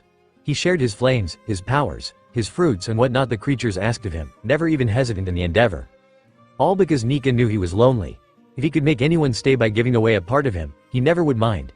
The incessant eons of being lonely, all alone, with the rare visits of his father, and calls of his mother, would never satisfy his heart. The time to return to his usual duties came as he was gently reminded by his mother. He listened to her, knowing completely well that he doesn't want a repeat of what happened several centuries ago. Lord, do you really need to go? A giant, his friend, asked, looking at Nika, observing the red ethereal sky. We want to play more. A tiny creature held Nika's finger with his hands. When will you return again, my lord? A creature with flames and white hair asked, bowing to him. Sorry, but it seems I'm needed, Nika conveyed, snuggling the little tontata with his finger. I will try to return soon. Nika sadly spoke, knowing full well that it would take at least a year in the mortal realm for him to return once again. So was his life chained to the endless duties which bound his wild and free heart. When Nika next returned hoping to find his usual friends who had swore to stick with him, he saw their blood sprawled mercilessly on the same place where he had left them. Nika felt a tear roll down from his eyes, which was soon followed by many more. Why? Nika's voice trembled, running to check over the bodies of his friends. Why would anyone? Nika asked unsurely, checking for even a little bit of life in the vicinity. There was none. He couldn't do anything for his friends. Why didn't you call me? Nika asked to the dead bodies. He would have rushed in a single call of theirs. So, why? Why? How pathetic for the sun god to cry over measly mortals. A cruel being laughed at his misery. How could they?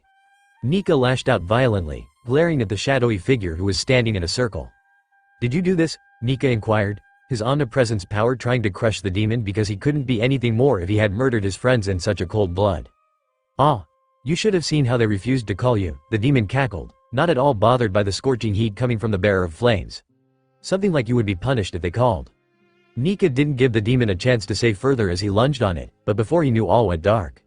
Can you pirates possibly hope to fix that scar in his heart?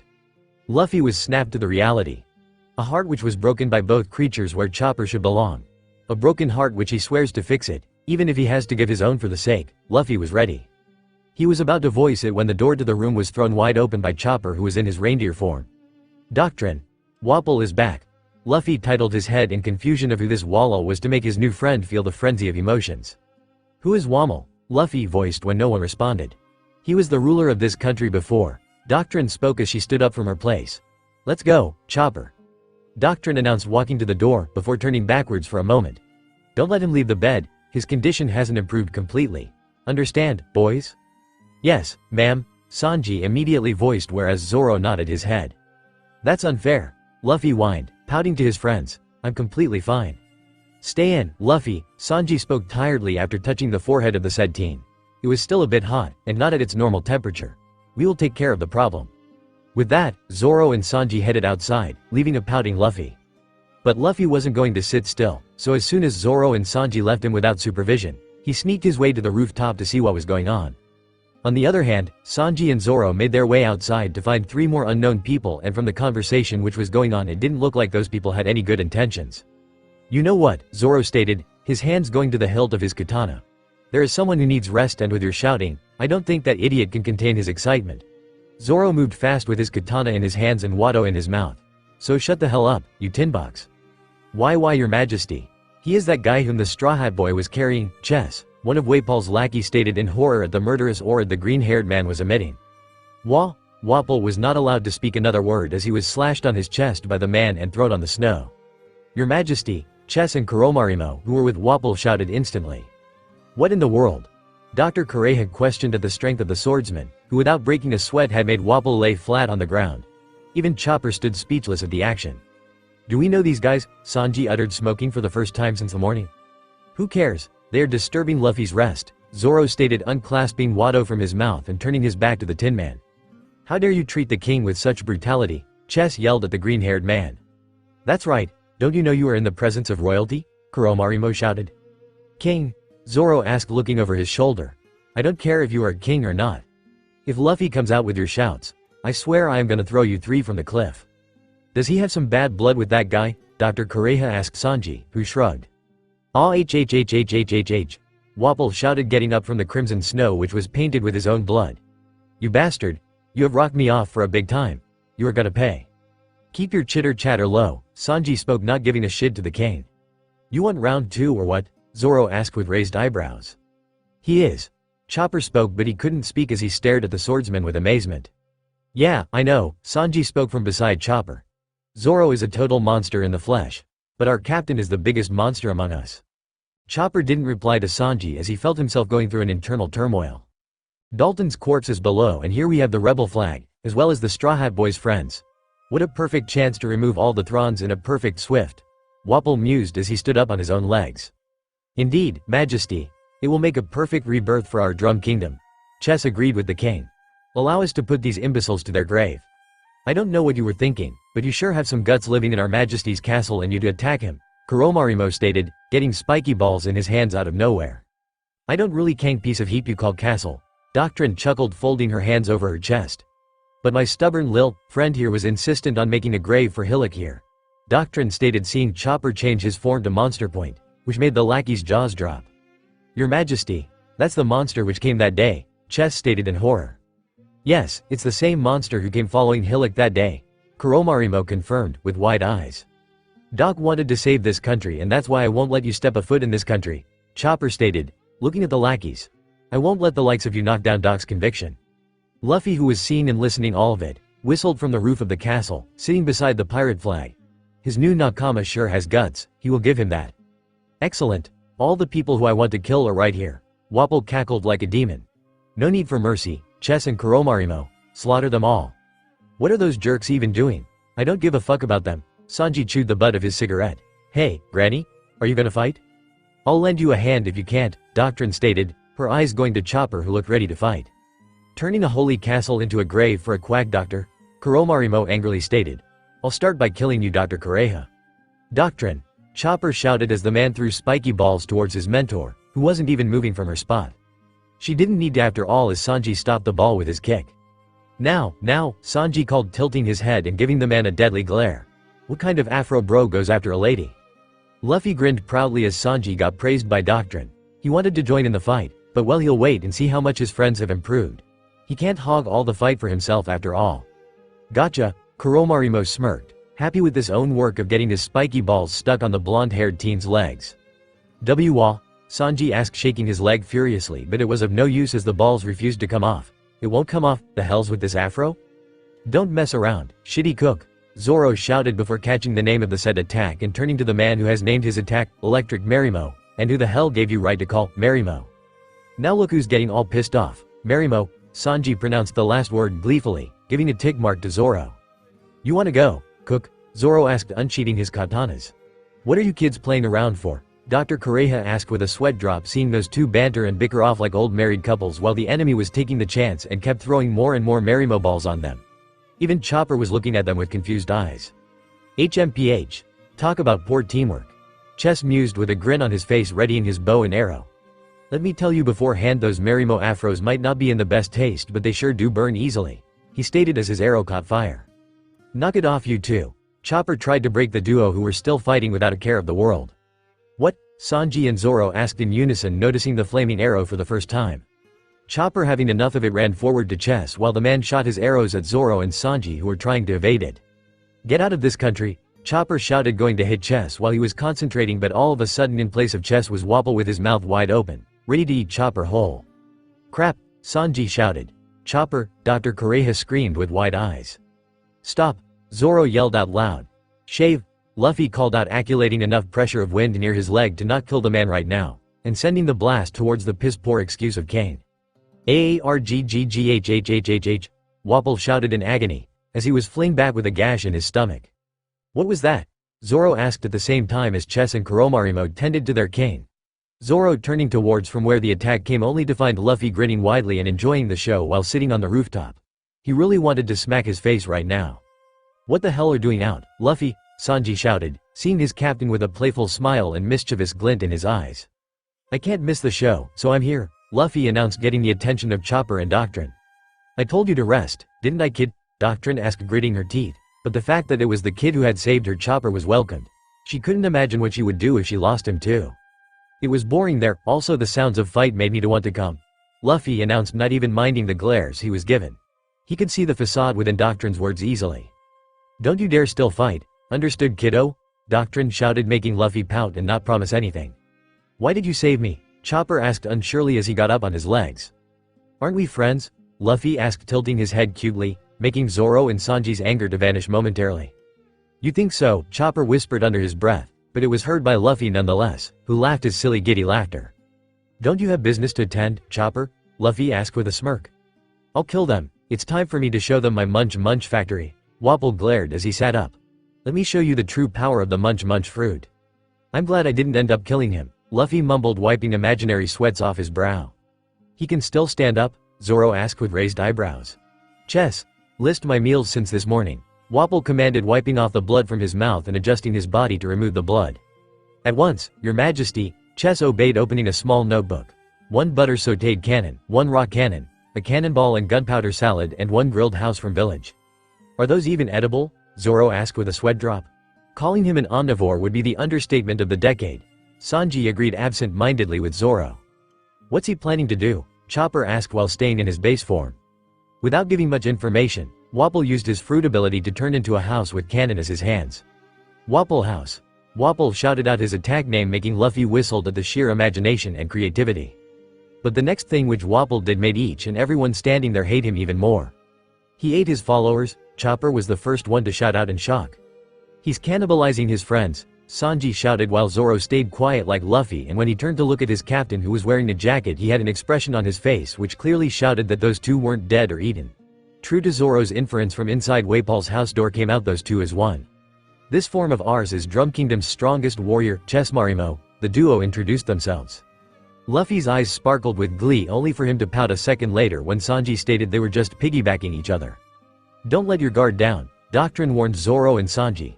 If those fellows were weak, this nation's citizens wouldn't have put with the ridiculous doctor banishment for so long. Article 1 in the Constitution of Drum Kingdom. Those who defy the king's will are to be executed. This is the foundation of this country. Because I'm the state and the state is I, this castle and everything on this island is mine and mine alone. Wapol stated, glaring at the straw-hatted teen. So there's no way in hell I'm going to stand by while some quack doctor's flag is hanging on top of my castle. It's defiling my entire royal abode. And with that speech, Wapol targeted the pirate flag which was flying freely from the top of his castle. How dare you do that to Doc's flag? Chopper shouted, seeing the smoke which now covered the beloved and cherished flag of his father figure. Without seeing the flag which was in the hands of Luffy right now, Chopper dashed towards Wapol in his monster form. Hurry up and kill T. Wapol ordered happily, knowing that the annoying Straw Hat and Dalton were taken care of. He couldn't help but cackle at the thought that the Straw Hat couldn't even evade his cannonball and died at the spot. Chopper evaded the hands of Chessmarimo as he pounced on Wapol with his arm reeling back. Why you? Chopper growled on the face of Wapol, climbing on him. Doc even tried to save you before he died. Don't hate humans. This country and its people are sick right now. Dr. Hillock stated to Chopper, who was bandaged. Why, doctor? How could you think a man as despicable as him is worth saving? Chopper wondered in his mind, glaring at Wapol, whose head was as far as he could take. I won't hit you, Chopper stated finally. His inner turmoil, the words and reasons of his father figure guiding him. But you better get out of this country this instant. What kind of crap are even sprouting, Chopper? Doctrine yelled at her son while Sanji and Zoro stood there looking at the kind reindeer who was giving his enemy a chance which he was definitely not worth it. I know, but Doctor, Chopper was unable to say any further as he was shot down by cannonball. Chopper! Doctrine shouted with horror-filled eyes as Chopper was thrown to the ground bleeding. Hey you with big fat mouth! Luffy shouted, having enough of what was happening. The crushed cannonball in his hand which had turned into dust was a clear testament of his anger. The pirate flag which he was holding a symbol of his patience, but he was done now. How are you still alive, Straw Hat? Wapol asked in shock. He was sure that the cannonball had hit the scrawny teen and finished him off. A lying loser like you who can only play pirates without even fully risking their life, could never understand the true meaning behind a pirate's flag. Luffy shouted with a pissed-off face. Luffy? Chopper asked in shock while Zoro and Sanji could only look in pity at Wapol now that he has pissed Luffy off. The last time someone had pissed him off, was laying dead under the grounds. They wondered where Wapol would end up now. The true meaning of the flag? Wapol asked, laughing after his shock resided.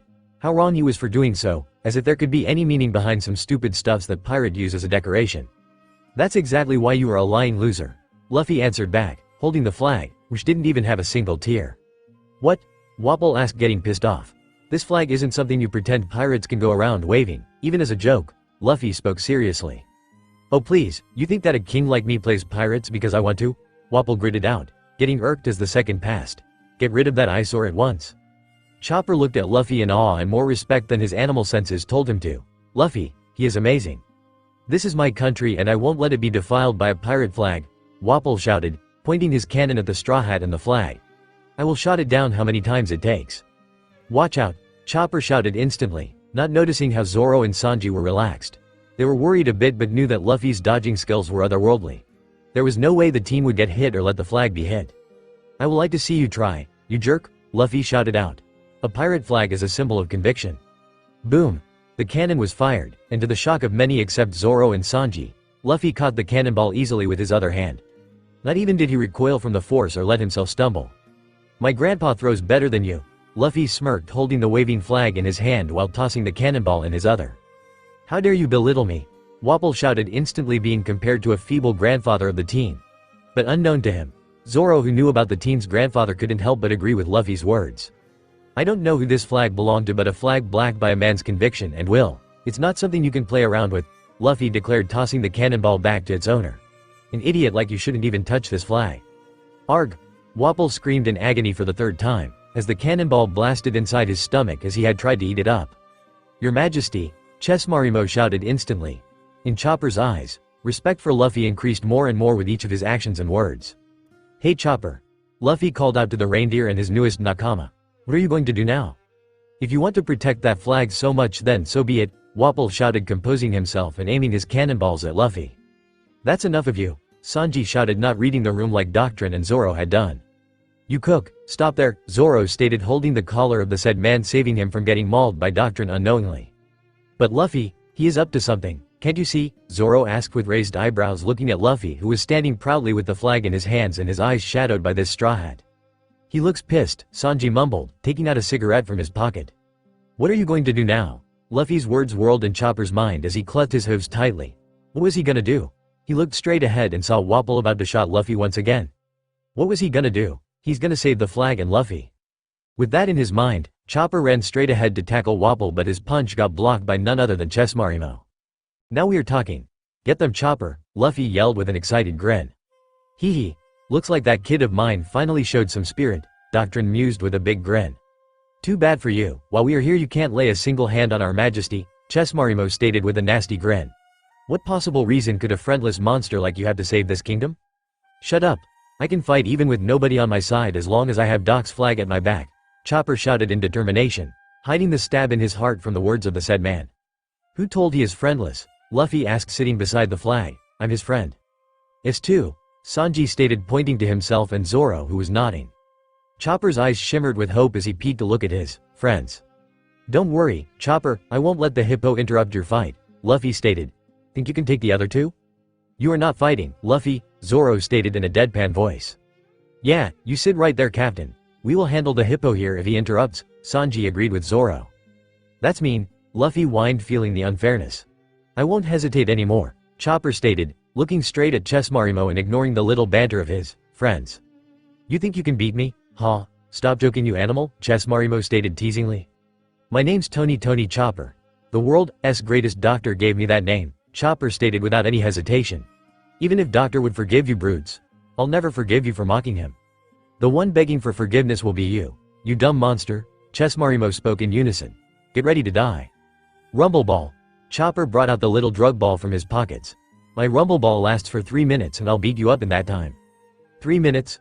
Muahaha, Chessmarimo laughed. You won't even be able to touch me by that time. That's cool, I'd love to see that. Luffy smiled wide, already looking forward for the fight. Hey, you two, Doctrine spoke, looking at Zoro and Sanji. Don't start bickering. I don't want to miss the show. Yeah, Zoro waved off, already taking a seat nearby to lean on. Rumble, Chopper stated, crunching the rumble ball in his mouth. Marimo's snow-melting arrows. Walk point.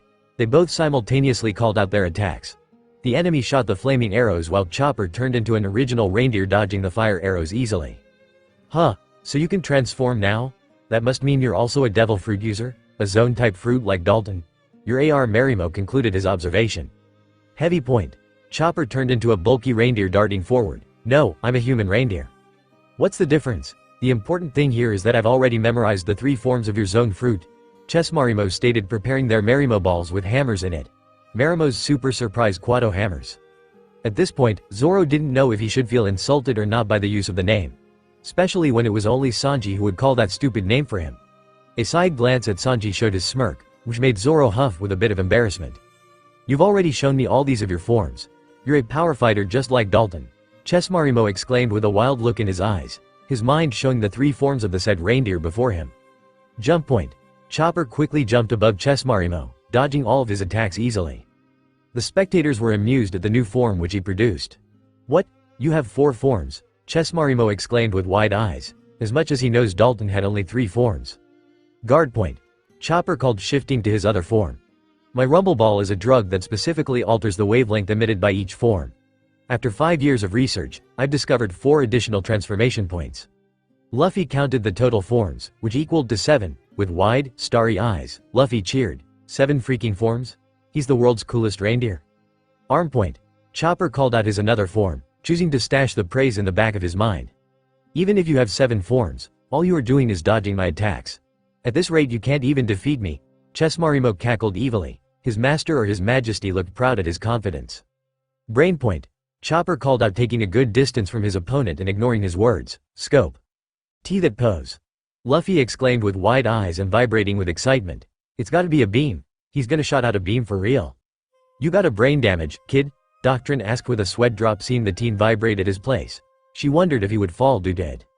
Don't mind his idiotic rubber brain, Sanji chuckled while Zoro smirked, both happy to see Luffy's usual goofiness. That's the chin, Chopper stated with confidence. I found your weak point. Chessmarimo's eyes widened at the statement. Haha, he nervously laughed. You still can't beat me. Oh, how wrong he was. 'Cause the next instant he was the one who was eating dirt after the reindeer disappeared from his view to slash him with an uppercut and make him fall to the abyss of consciousness. 3 minutes, Chopper stated, turning into his cute base form. You idiots, Wapol growled at the same time as Chessmarimo fell on the ground with a thud. Some of the villagers found it by chance, a villager exclaimed as he led them to the ropeway. Didn't expect a ropeway to be set up from a place like this. Isn't this Dr. Kurei his old home? Another villager questioned, as they filtered into the carriage with the others. Don't you think there's too many people riding this thing at once? Usopp questioned in fear as the ropeway creaked. We can't just leave out Hero Dalton, especially when he's injured, a villager agreed instantly. We'll fight too, the others chorused at once. Fine, but this thing is barely moving as it is right now. Usopp grumbled at how slow it was moving. Though he wasn't complaining, knowing that once they reached the top they would be facing the king of the kingdom. Please, don't push yourself, Dalton, Vivi pleaded as she saw Dalton trying to move. Dalton panted in response as he leaned back on the space where he was laid. See, Mon. Put some more power into the pedaling. Usopp encouraged the villagers who were making the ropeway move. Yeah, you can do it. Nami joined Usopp. Good work, Chopper. Luffy praised Chopper, seeing Wapol seethe in anger and about to attack Chopper for defeating his men. Wanna see some cool moves? Luffy asked, cracking his knuckles. Why? Zoro and Sanji's words laid in the Forgotten Realms as Luffy swung his leg back and then an invisible pressure attacked Wapol, who coughed out blood in an instant. That was shave. Luffy answered.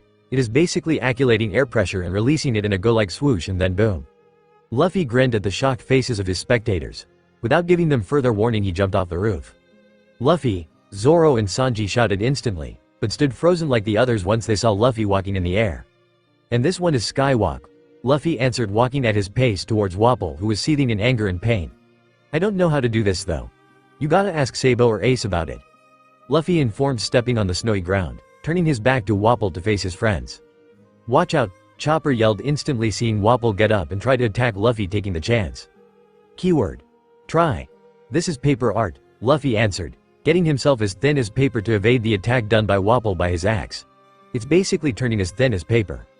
Stay put, you brat, Wapol shouted in fury as he kept his onslaught going with his sluggish and pale body. And this is Iron Body. Luffy grinned, staying as still as he could. Hey, watch out, you idiot. Doctrine shouted, seeing the axe connecting the body of the mysterious teen. Only for it to break in pieces. This allows me to harden my body like steel. It's similar to armament hockey. Luffy answered as he smiled sheepishly at the god-smacked faces of his friends. Who or why you? Wapol quivered when his tooth broke when it came in contact with the strafut teen's shoulders, but Wapol wasn't given any answer as the devil in form of the strafutted teen turned towards him with an evil grin on his face. And this is Finger Pistol, Luffy announced, using his fingers to make holes in Wapol and hence making him throw out more blood. Those were the cool moves you were gonna show us? Sanji asked with wide excited eyes. A part of him pities Wapol for getting mauled and not even given the chance to speak by Luffy, but the guy got what he had sown. Hey, those were interesting. Can't wait to learn. Zoro spoke with interest gleaming in his eyes. One is still left, Luffy answered with a pout, but before that, he turned his attention back at the poor man who was gasping and begging for his mercy inwardly but yet not vocalizing it. You will never come back here, Luffy warned, picking up the man's chin with his leg and making him look at his eyes. All the while Luffy's hands were in his pockets. Do you understand me? Wapol gritted his teeth, feeling pain throughout his whole body. He wanted to leave but his home island. I got it. Wapol stammered and lied through his teeth. Luffy turned back from the pathetic excuse of man, only for the coward king to try to attack him. Some humans never learn, Luffy sighed as he punched the man, making him fly through the skies. Chopper was lost for words but didn't need to say anything as in the blink of his eye Luffy was standing before him. This last move is called Soru. It allows users to travel in high speeds. Luffy recounted, looking at his friends and then turning to Chopper with his signature smile. Picking up the little reindeer who didn't even struggle in his arms as his eyes were fixed in the others, Luffy asked once again. "Join my crew, come travel the seas with us. It will be fun," Luffy offered with the most warming smile on his face. Chopper's lips wobbled, eyes gaining a shiny sheen as he looked at the pirate before him. "I'll go ahead and scout the situation first," Usopp stated bravely despite his shaking legs. "The rest of you can come after that." But the moment he saw the giant scratch on the castle walls, Usopp halted in his steps and turned around to see Vivi and Nami. "You G guys can go ahead," he called out to the girls. "I'll back you up." "Geez, Usopp. Do you even think that the fake king will be even here with the monster trio present?" Nami questioned, rubbing her temple and walking forward. Oh, yeah, I forgot that." Usopp quickly took the lead and soon found Zoro and Sanji, who were smirking at the direction of Luffy. Usopp shouted with a big smile on his face and started running towards the teen who was sick before. But that was enough for Dr. Kurei to snap out of whatever trance she was in. "You brat. You are still sick. How the hell did you dare to fight?" Doctrine yelled, twisting the boy's ear and catching the boy's arm which wasn't holding Chopper. "Didn't you two not promise to not let him out?" she questioned the duo. "Granny, I'm alright," Luffy whined. "Zoro, Sanji, help me, please." "I thought you guys weren't going to hike?" Zoro questioned the other three who arrived currently, ignoring Luffy for once. After all, he had not heard them and done what he wanted like always. "We took the ropeway," Nami cut Usopp, who was about to banter about how easy it was for him to hike and how natural he was in it. Nami swan, Vivi schwan, Sanji twirled towards the said ladies. "Are you sure you should be out of bed, Luffy?" Usopp asked, looking at Luffy, who was pale yet energetic. "I'm all pumped up," Luffy grinned brightly before showcasing his haul. "And this is out new Nakama, Chopper." Chopper suddenly heat rush up his face as he dangled in the arm of the one who had called him his friend. "A reindeer?" Usopp asked, confused. "Now are you taking my little Chopper without my permission?" Doctrine asked, hiding the smile which was blossoming in her face. The little time which she has spent with the group was enough to ensure her son's safety and uttermost care. She could see the loud and reckless kid holding Chopper gently despite his actions. "Yep," Luffy grinned, not minding the words of the doctor at all. "What have you all been up to?" Nami questioned as she dodged Sanji's noodling. "Luffy sent the king flying," Zoro stated, looking at the grinning teen nuzzling their new crewmate. "Then, that thing which went flying through the air was Wapol?" Dalton asked, appearing out of nowhere and looking at the green-haired teen for confirmation. "Yep, that was him," Sanji answered instead. "What about his two servants?" Dalton questioned, his eyes darting from Zoro to Sanji and then finally landing on the kid for which the duo were up here. The kid was making his zone form want to bow towards him. The kid who looked so adorable and cute while smuggling to a reindeer was making his zone form wary of him. "Chopper beat them," Luffy spoke, looking straight at Dalton, making him step a leg back at the sudden attention. The bright smile which came over the kid's face was the only thing that soothed his palpitating heart. The kid before him wasn't normal. "What?" Dalton questioned, his eyes falling to the reindeer with blue nose who was looking embarrassed. "You're the one from before," Dalton exclaimed, remembering the reindeer clearly. The one who had come for Dr. Hillock, crying. Chopper's eyes widened at the number of people gathering around him. In the hold of the straw-hatted teen, he had completely forgotten where he was. He was ready to escape from the big bulky man ahead of him, when the next instant he saw the said man bowing down to the earth. "Thank you for fighting for our country," Dalton exclaimed. "I'm sure Drum can finally be born anew." "Ah, there's a weird creature over there," a villager screamed at once when he saw Chopper, who slipped away quickly from Luffy's arms to run to the woods. "No, that's a monster," another villager shrieked. "Stop your yelling at once," Dalton shouted at once, trying to make the reindeer return, but it was of no use. "A monster?" Usopp yelled, noticing their new crewmate change forms and dashing away. "Dumbass, he's our new crewmate," Luffy yelled, getting Doctrine's arms off him and running off to Chopper. "And he is off again," Zoro grunted. Doctrine sighed sadly before turning to the villagers. Her patient was off again without any approval, and honestly she doesn't have much patience to tackle that unruly kid. "Well, hello, folks," Dr. Kurei has stepped up, making the villagers shriek in fear. "How about you guys bring the injured ones inside? And by that I mean everyone," Dr. Kurei has stated, eyeing from Dalton to the long-nosed, the blonde-haired and green-haired teens. "I'm going after Luffy," Zoro announced and got on moving. "Who told you to leave, huh?" Dr. Kurei asked, but was ignored when the blonde-haired teen cut her off. "You will only get lost, Marimo, wait for me," Sanji stated as he ran behind his crewmate. "Sorry about them," Nami sighed, nursing her temple. "Sorry won't work, Missy. My patients can leave the bed only in two conditions. Either they have recovered or they are dead," Doctrine stated, dragging the only one whom she could get her hands on. Poor Usopp wasn't even given any warning as he got dragged inside of the castle with Dalton. "Ah, we can give you compensation for that?" Vivi asked, unsure of her own words as she saw Usopp being thrown to a bed while Dalton laid to other bed. "I will anyways take all your money and all the other useful things I find in your ship," Doctrine answered back with a grin, looking at the orange and blue-haired girls. "What?" Nami shrieked. "That's an insane amount of money." Doctrine chuckled inside her mind as she looked towards Dalton next. "Dalton, you don't happen to know where the key to the mansion's armory is?" Doctrine asked the man. "Wapol's always kept that key with him all times, so it would have disappeared along with him," Dalton answered, leaning back on the wall. "How about I open that damn room and you waive off the treatment fees and let us go?" Nami asked, glaring at Dr. Kurei. She still couldn't help but shiver at the idea of her precious hard-earned money going in vain. "As if you could open it," Doctrine challenged Nami, making her glare at the doctor even more. "Show the way, Dr. Kurei," Nami spoke determinedly, standing up. "As you wish," Doctrine stated and led her to the armory room, which opened in just 10 seconds. "You sure have skills," Doctrine whistled as the lock fell to the ground. "Now?" Nami asked with a sweet smile on her face. "Fine, I'll waive off the treatment fees of your friends. But as a doctor I can't accept the second condition of letting you guys go," Doctrine stated. "That Straw Hat Kid needs to recover, which will take at least 2 days, and your friends also need time to heal from their injuries. We will have Chopper. Isn't he a doctor?" Nami challenged, having heard from Sanji about the reindeer and their new crewmate being a doctor who treated Luffy back to health. "Are you trying to swipe my little Chopper?" Dr. Kurei half-heartedly glared at the orange-haired girl. Nami bit her lips. "Please, we need a doctor, and it's first time that Luffy has allowed anyone to treat him. He has bonded with Chopper and likes him. I can assure you that he will be fine," Nami blabbered hysterically. She didn't want a repeat of what has happened. Luffy needed a doctor, and he has found one. Yeah, I got you," Doctrine spoke, noticing the shiny sheen in the eyes of Nami. She could tell that the crew is knitted tightly and are very close to each other. "Listen up, Missy. I am going to leave this room and take the men to do some work. Also, I finished checking your other friends. But don't you dare use this chance to escape." Nami stood there stunned for a minute, realizing what Doctrine was trying to say. A few minutes earlier, when Chopper ran away, he didn't want to be found. He wanted to stay alone for a while, and he had the pyroline in his mind.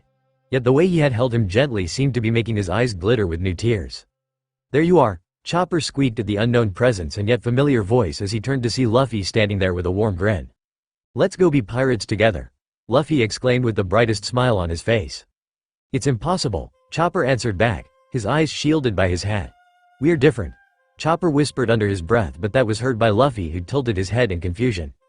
"How?" Luffy questioned, not getting what Chopper was even saying. "I'm a reindeer. I've horns, hooves, and even a blue nose," Chopper shouted, suppressing his heavy throat. His voice came out in whimpers, as he spoke his desire. "I want to be a pirate, but I'm a monster." Tears fell from Chopper's eyes one by one as he placed his insecurity wide open for the other to hear. "So what?" Luffy asked, taking a step towards Chopper.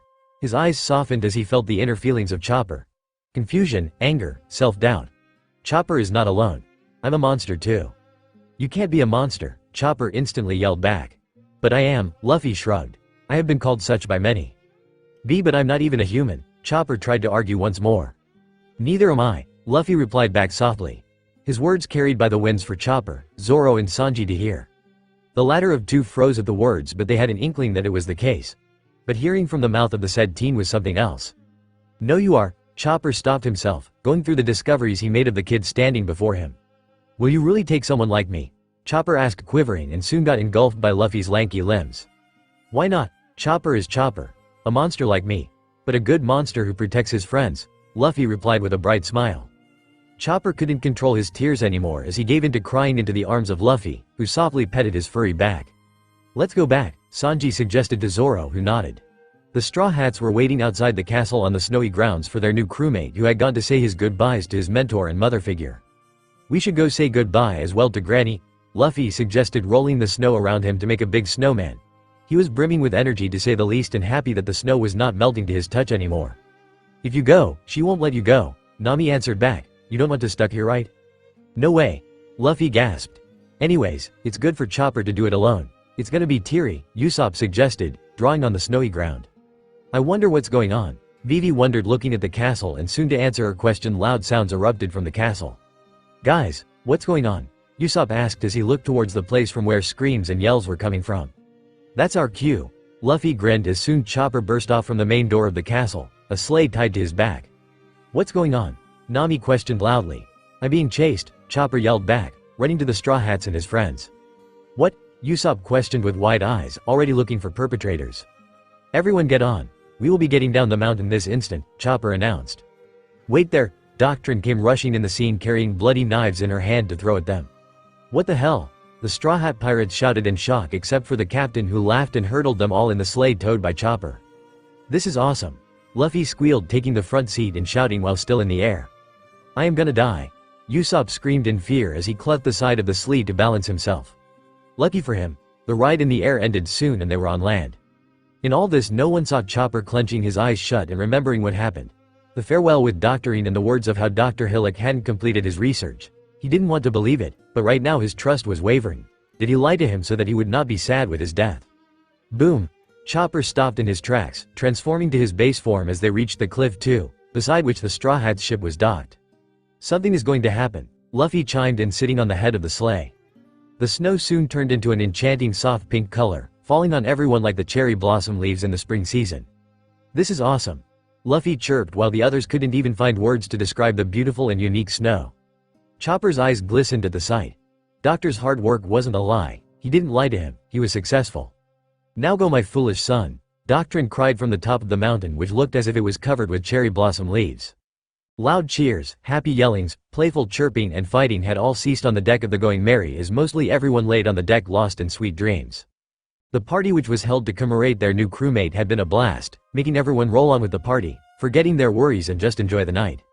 The only sound from the deck was a low humming noise which was making the Straw Hats fall in the sweet embrace of dreams. But one laid unscathed by it. Zoro had too many questions in his mind when he woke up.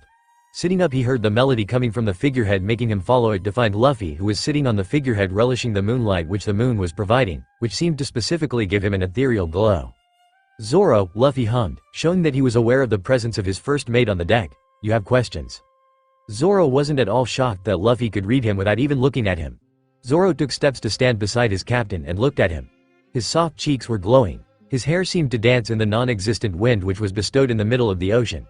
His captain's eyes were closed softly as his head bobbed side to side in a soft uncanny rhythm which he had been humming before. Yes, Zoro replied, looking straight at the soft eyes, which were not brown in color. They were scarlet red but with a warmth which made Zoro feel safe and seek for more. Sorry for keeping secrets from you, Zoro, but I wasn't ready before.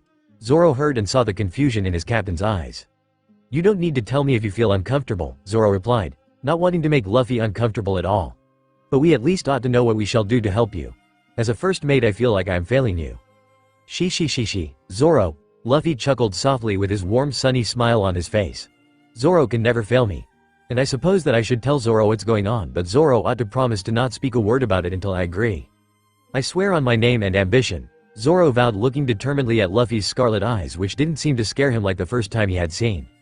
What do you know about Nika? Luffy asked in a soft whisper which seemed to be carried by the wind and resound in Zoro's ears.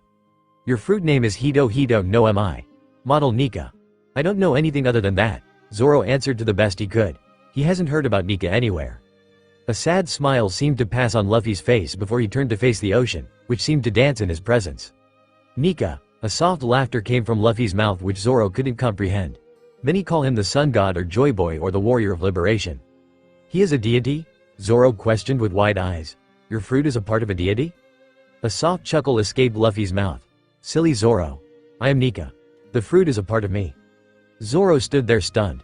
Frozen could be an appropriate word but the thoughts which seemed to travel through his mind kept it running. A hand pressed away on his face and Zoro belatedly noted it as his own. So you are a deity, Zoro spoke after a good minute of processing the information. Looking at Luffy's face Nika, he saw something linger on his face. Something which he couldn't comprehend once again because it was gone the moment he saw it. Not any longer. Luffy spoke with a smile.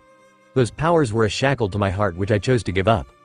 But you aren't a human either, Zoro commented, his thoughts running over to the confession which Luffy made to Chopper, his blood and odd body temperature. They were all making sense right now. That's what I am afraid of, Luffy spoke pulling his legs closer to his chest. There is something which Mama is not telling me, but I feel like I know what it is. Zoro looked in the direction Luffy was looking. The dark waters of the ocean which were glowing under the moon and stars seemed to calm down for a moment. With every adventure and adversity, I feel the part which I had lost returning back to me. Luffy spoke looking at his hands, clenching and unclenching it. What will happen if you get it all back? Zoro asked and the next second he saw Luffy shudder a bit at the thought and look at the sky. I need Zoro to guide the crew to their dream if something really happens, Luffy spoke after a moment. Zoro wanted to ask what he even meant by that. He wanted to ask if Luffy would be leaving them. He had so many questions which were still unanswered. The thought of Luffy leaving them, the thought of the brightest star in everyone's life leaving them terrified Zoro. His clenched fists which were turning white. The way he refused to remove his eyes from Luffy, who was relishing in the joy of the gleam of the moon, told stories to Zoro of how Luffy didn't himself want to speak and ponder on the matter. Zoro had thought many things when Luffy's secrets were little by little being unveiled to him, but never had he thought that his captain would be a deity. Zoro should sleep, Luffy stated, tearing his gaze from the bluish moon to look at his face. I know I am being selfish, but I don't want to lose you, Luffy. Whoever you might be, a god or a human or any creature, I don't care. You're my captain and my best friend foremost. I don't want to lose you too. Zoro laid his feelings bare before Luffy. I know, Luffy answered with his all-knowing soft smile. Then promise me you won't leave us. That you won't disappear on me, Luffy, Zoro spoke, his knuckles turning white. Sorry, but I can't promise something which is not under my control, Luffy softly spoke, looking everywhere but at Zoro. You are a damn god. Don't gods have everything under their control? Zoro asked, feeling his throat getting clogged. Luffy chose not to answer as he looked at his mother. He could feel her soft humming and sadness. That was enough to answer his thoughts that he had limited time. He wasn't going to lament that or fall in despair. He was going to make memories of his adventure which would quench his heart in the darkest of the times. He absent-mindedly noted Zoro walking away sad and angry. Nika-sama? Are you okay? Mary's voice came up as she hovered beside Luffy. I'm not, Luffy mumbled, holding the ship's spirit and hugging it. Smoker was in his daily pissed, irritated mood, smoking 2 to 3 cigars at a time, when he noticed a projectile aimed at his ship. Who in the damn hell decided that it would be cool to attack a marine ship? Smoker hissed under his breath and cigar, transforming his left hand into smoke and reaching out to grab the projectile which seemed to be shouting. Confused, Smoker could hear yells and loud screaming as the projectile contacted his smoky hand, only to make him realize that the thing which he caught was a man. Sighing at his fate, which he really thought would be good today, he brought the blabbering and screaming man to a safe landing. Care to explain what's going on? Smoker asked, narrowing his eyes at the intruder while his officers pointed their guns at the said man. I'm a king. How dare you point your guns at me? The said person yelled furiously. Upon a closer look of the man dressed with tin clothes and bloodied self, Smoker could only raise an eyebrow at the statement made by the said king. And what was a king doing in the air? Smoker asked with a scowl on his face. It's all because of that damn straw hat. The king growled in anger before clutching his heart and coughing out blood. What? Smoker's eyes widened at the stranger who had bumped into the straw hats. Cough, I would cough, never forgive that cough, brat. The king yelled out, panting heavily. Captain Smoker, we have confirmed that he is the former king of the Drum Island. Wapol, a marine under his control, informed Smoker, whose mind was still reeling from the fact that the guy before him had encountered Straw Hat. Prepare the medics ASAP, Smoker ordered his crew, as he shoved the king to the infirmary to get him at least treated so that he could answer his questions. I swear if I see him again, that kid would not survive, Wapol growled angrily as he got bandaged by a marine. Is this the Straw Hat boy you are talking about? Smoker asked, showing the bounty poster of the kid whom he was after. Yes, that's the bastard, Wapol angrily shouted. What did he do to you for you to curse him? Smoker asked, rubbing his temples. That statement of his was enough to make the former king growl and hiss as he explained how he had mauled and flung him off from his own island. Smoker sighed, feeling that the man was exaggerating, cuz Straw Hat was just a little kid. And what did you do to get his wrath? Smoker asked, taking a seat beside the said king's bed. He still doesn't want to believe that that goofy-looking innocent kid would ever even harm a bug. So it was impossible to even believe that he would have assaulted a king for no reason. I just wanted my castle and my island back. It was his fault? Wapol shouted angrily as he could easily sense the marine taking the side of the pirate. As if I believe you, Smoker scoffed under his cigar and then looked at the king, who sure would have done something. But he couldn't get the specifics, so it was no use to pressure him. Where's the kid now? Smoker asked instead. He is in my kingdom, Wapol retorted angrily. He kicked me out of there. Smoker couldn't help but raise an eyebrow at the words. He wasn't siding with the pirate, but he knew those innocent sparkling eyes of kid. Many would call him emotionless or heck just angry, but he knew to read eyes, and he could tell those eyes were the most innocent ones anyone could ever find. The word pirate doesn't even suit the boy. He would get his answers no matter what. When he's okay, send him off, Smoker ordered one of his crew. He really didn't want to do anything with the king, and he was right about it, cuz just as he left the room, ignoring the strangled cry of the king, Tashigi appeared before him. This is the full report about former King Wapol of the Drum Island. Tashigi saluted him before giving the papers. A king who fled first from his own country when a group of pirates attacked it. A king who forced all the doctors in the island to work under him and not give anyone else treatment. A king who was just plain greedy and thought that the whole island is just for him. Smoker looked at the papers in disgust. If the papers were telling the truth, then the Straw Hat Kid kicking his ass gave a thumb ups to the kid but would never say it aloud. Another thought entered Smoker's mind. Weren't they heading to Arabasta? Or was it a wrong information? Drum Island sure was in between their paths, but why would they stop there? Supplies? But from a recovering country, that didn't sound good. Somewhere in the middle of the Grand Line, Luffy blinked his eyes open, feeling the sun shining on his face. He felt someone's eyes linger on him, and turning to the side he could see Zoro quickly looking away. Luffy pouted, feeling his first mate was still upset and angry with him. Did he make the right decision by telling Zoro the truth, or did he make it more complicated than he intended to? He didn't know, to be honest. Luffy, let's play tag. Usopp grinned. Sure, Luffy grinned brightly, hopping off from the railing and lifting Chopper off the ground in his enthusiasm. Come on. Let's play too, Chopper. We are playing tag? Chopper asked cutely, tilting his head to a side. Yep, and it will be lots of fun, Luffy grinned, plopping Chopper to the deck. Zoro, come on, man. Join us, Usopp shouted once more to the man who was obviously trying to sleep but yet couldn't. Luffy looked at his first mate, seeing him frown under his breath. He could feel his emotions. The pain in his heart from the last night's conversation. Luffy, he will surely listen to you, Usopp tried to nudge Luffy to ask Zoro, when the latter didn't respond. It would be more fun to play if there are more players. Zoro? Luffy stuttered out in nervousness. He wasn't even sure that the said man wanted to talk to him anymore. A part of him felt broken at that said fact. What? Zoro asked sharply, opening his eyes and looking straight at Luffy, making the said teen bite his lips. I'm trying to sleep. That was harsh. Usopp called out on Zoro, not reading the room at all. Moss Head is going all old and pissy, Sanji teased from where he came out with snacks. Anyways, I have snacks. Food? Luffy questioned, diverting his mind from his first mate to the delicious smelling food. Wait, ladies first, Sanji said, smoking a cigarette and taking a breath, before twirling off to the said ladies who were basking in the sun. Nami and Vivi, who had watched the entire drama, couldn't help but notice the strange mood which Zoro was in. After all, he had never refused Luffy's requests, even if they were way too ridiculous. Thank you, Sanji. Nami and Vivi smiled at Sanji taking their pastries and juice, and deciding to not question Zoro's actions. It was really odd to see him not retort to Sanji and refuse Luffy's words. Above the red line lays a beautiful and mesmerizing place where celestial dragons reside. However ethereal the place looks, one must never dare to enter such a place, as the place itself was nerve-wracking and horrid. Filled with the screams of slaves who were beaten and treated miserably, the fools of the celestial dragons ruled the world government. But on top of them were the 5 elders, and above them was a being known to only then, Emu, the mysterious ruler of the world. The movement as the revolutionary army has increased exponentially, Saint Saturn voiced, glaring at the map which was placed on the table. The said man showed the number of kingdoms which were either freed by the army or allied with it.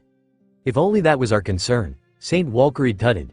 The super rookie and the possible child of the late Pirate King has been rumored to travel in the first half of the Grand Line for the past few weeks. At least that's good news, Saint Marcus Mars smiled blankly. Sources say that the Spades and the Whitebeard pirates have a riffraff. What better opportunity would we have to gain control over that child? Saint Jupiter asked, tracing lines on the map clearly showing the path which the super rookie crew was taking. But the Marines in the first half are all eating dust or despairing after encountering the Spade pirates, Saint Nusjuro frowned. That's concerning, Saint Saturn agreed. But on the optimistic side, at least the actions of those imbeciles have decreased drastically. The 3 Cs? Saint Mars asked, raising an eyebrow. It was the first time that the 3 Cs have gone completely missing off the face of the map. After they had announced themselves by dishonoring the Marine insignia, they had relentlessly been active only for Cold to disappear 3 years ago. And now, both Syra and Cyane have also disappeared. It was suspicious, to say the least. Have they been killed? Or were they planning something major? They didn't know, especially when no one has seen what lay under their cloaks. For all they knew, they were someone working as a Marine or a revolutionary or a pirate. Yes, Saint Saturn voiced, but we should stay prepared for them.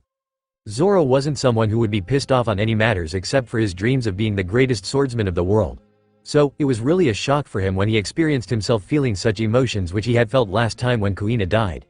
When Kuina had died, he wasn't prepared, but he couldn't have done anything rather than accept the reality and to believe that his best friend and rival had gone forever. But right now, Zoro didn't know what to do and what not to. First, the thought of Luffy leaving them for forever in the future. The thought of the brightest star which had entered his life leaving him just like Kuina stabbed his heart and broke it. He couldn't even imagine how he would get out of that, let alone shoulder his bunch of unruly friends who were bound with Luffy more than him. Zoro was a man of his words. If he would have been commanded by Luffy to stop breathing, he would do it. If Luffy would have told him to leave, he would. If his captain ordered him to kill anyone, he would without a thought. But the very thought of Luffy disappearing forever scared him. His heart and soul refused to acknowledge that someday he would lose another best friend of his. What would take for Luffy, even if he is a deity, to stay? He is ready to give his own life if it meant that Luffy was free and with them. Looking at the child god, laughing freely with innocence and just like wind chimes, Zoro couldn't understand how he was burying his pain. How was he hiding his fear of leaving, of being chained to whatever it was with that sweet, innocent and carefree smile? He was afraid to leave them. Right? Or were they just someone replaceable for him? Would he even remember them in his godly realm if he leaves? Zoro added twice the amount of weights to lift, as he forced himself to stop that train of thought. Luffy was Luffy after all. Even if he was Nika, Joyboy or Warrior of Liberation, he was their friend, their captain and foremost the baby of the crew. As much as the crew loved him, Luffy loved them infinitely and was no doubt in it. The shiny eyes which sparkled in the moonlight last night had shown Zoro that Luffy was on the verge of crying. Zoro knew somewhere in his heart that Luffy would break if he had to leave them and his family. He had seen the god teen's eyes filled with love, adoration and care for them and his dad and brother. The fact that someday he has to leave them would shatter him more than it would do to him or anyone. Zoro felt useless knowing the vast suffering which would wait Luffy or Nika. Does he has friends in the heaven? Would they treat Nika well? Would they listen to his every whim like they do? In the white ethereal sands of the island named Baltigo, the base was filled with people doing their duties, training and getting lessons for their cause. In midst of these all, Sabo was frowning and worried sick like his adopted father, Dragon, who had been forcing himself to stay locked in his office doing paperwork since he had heard the news of Ace being not well and on top of that Luffy falling sick. Dad? Sabo knocked the door for the 4th time till now, carrying a plate of food. Come in, Dragon spoke lowly. He wanted to rush to both of his son's side but he was the leader of the revolutionaries for God's sake. He had already gotten tons of lecture from his subordinates about not leaving right now. Here's your food. Sabo placed the plate on the messy table on which tons of paperworks were sprawled on. Thanks, son, Dragon replied back, not wanting to immediately eat even if the dish was alluring and mouth-watering. I needed to ask you something. Sabo spoke arranging the paperworks needed ly at a side, even if his dad didn't want him to. There has an uprising going on in Arabasta, right? I was thinking of sending Kuma to investigate it. Dragon spoke truthfully as he reluctantly took the plate of food which was shoved to him. He really didn't want to anger Sabo by refusing to eat it right now. He knows his blonde son's anger very well and he really didn't have a death wish right now. Can you send me too? Sabo asked, cutting straight to the point. Don't you have to be in the West Blue after a week? Dragon asked his boy, especially when Sabo himself has shown interest in going there. I can manage it, Sabo smiled sheepishly. Ace will be there in Arabasta and I really want to knock some sense in him. Sabo's grin took a dangerous edge to it, making even Dragon gulp. Ace, you are fucked for a big time, Dragon thought, pitying his oldest son. Not to mention, Luffy is heading straight for Arabasta, Sabo beamed brightly. It's not fair, Dragon instantly voiced out. How about I accompany you too? Dragon asked with a big grin. He really wanted to know the condition of his boys. The last time he had been able to talk to Ace was 2 weeks ago and with Luffy in Logia Town. Don't you have paperworks? And it's really a small matter, I think me and Kuma would be enough for this. Sabo answered back, feeling bad for his dad. He really had lots of work, considering he was busy hiding the connection of that horrifying storm which lasted for seconds in the entirety of the East Blue with Luffy. Dragon sighed, knowing very well that he still had to look over 2 more islands to remove the reports. Very well, Dragon said defeatedly. Tell Luffy and Ace to call me when you find them, otherwise they're sure to be grounded. Sure, Sabo chuckled happily. He can't wait to give Ace a piece of his mind while coddle Luffy with lots and lots of hugs and love. The days on the Going Merry were seeming to pass very slowly, especially from the time when Luffy announced that there would be hockey training every day without a break for at least 6 hours. If anyone were to ask the Straw Hats how their days were going, none of them would tell that it was fun. The trainings were hellish.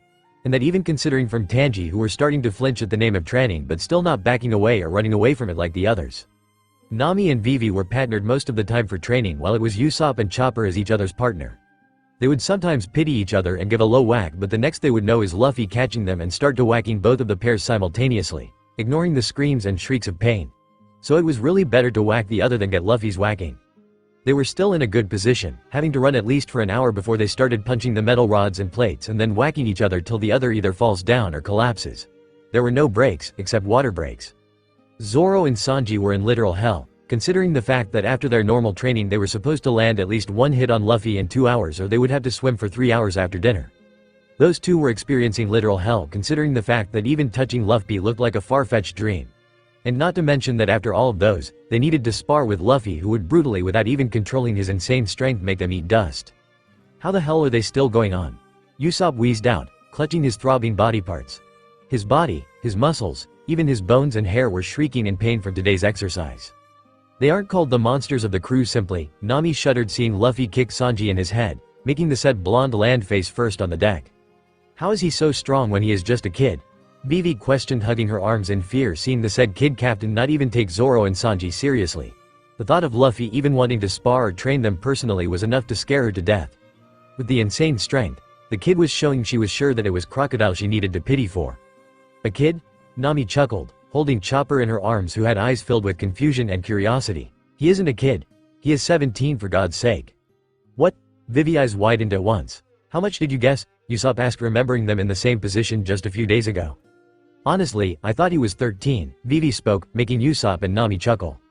When I first saw him I guessed he was way too younger than that. Chopper looked at Luffy, who was toying with Zoro and Sanji. How much? Usopp asked with a cheeky grin on his face. 10, Chopper spoke awkwardly, making Usopp and Nami burst off. Chopper looked away, feeling embarrassed of his speculations. But he still felt sure that Luffy was younger than 17 somehow. Even Kark nodded at his words. I'm hungry. Luffy's voice stopped the conversation between the four, who were relaxing their aching muscles. Give me a break, Sanji groaned, sitting up and caressing his wounds. Hey, it's not fair. I want another round, Zoro argued with Luffy, even if his muscles screamed bloody murder to his words. Are you insane or what? Sanji asked, trying to get on his legs. You wanna go, shitty cook?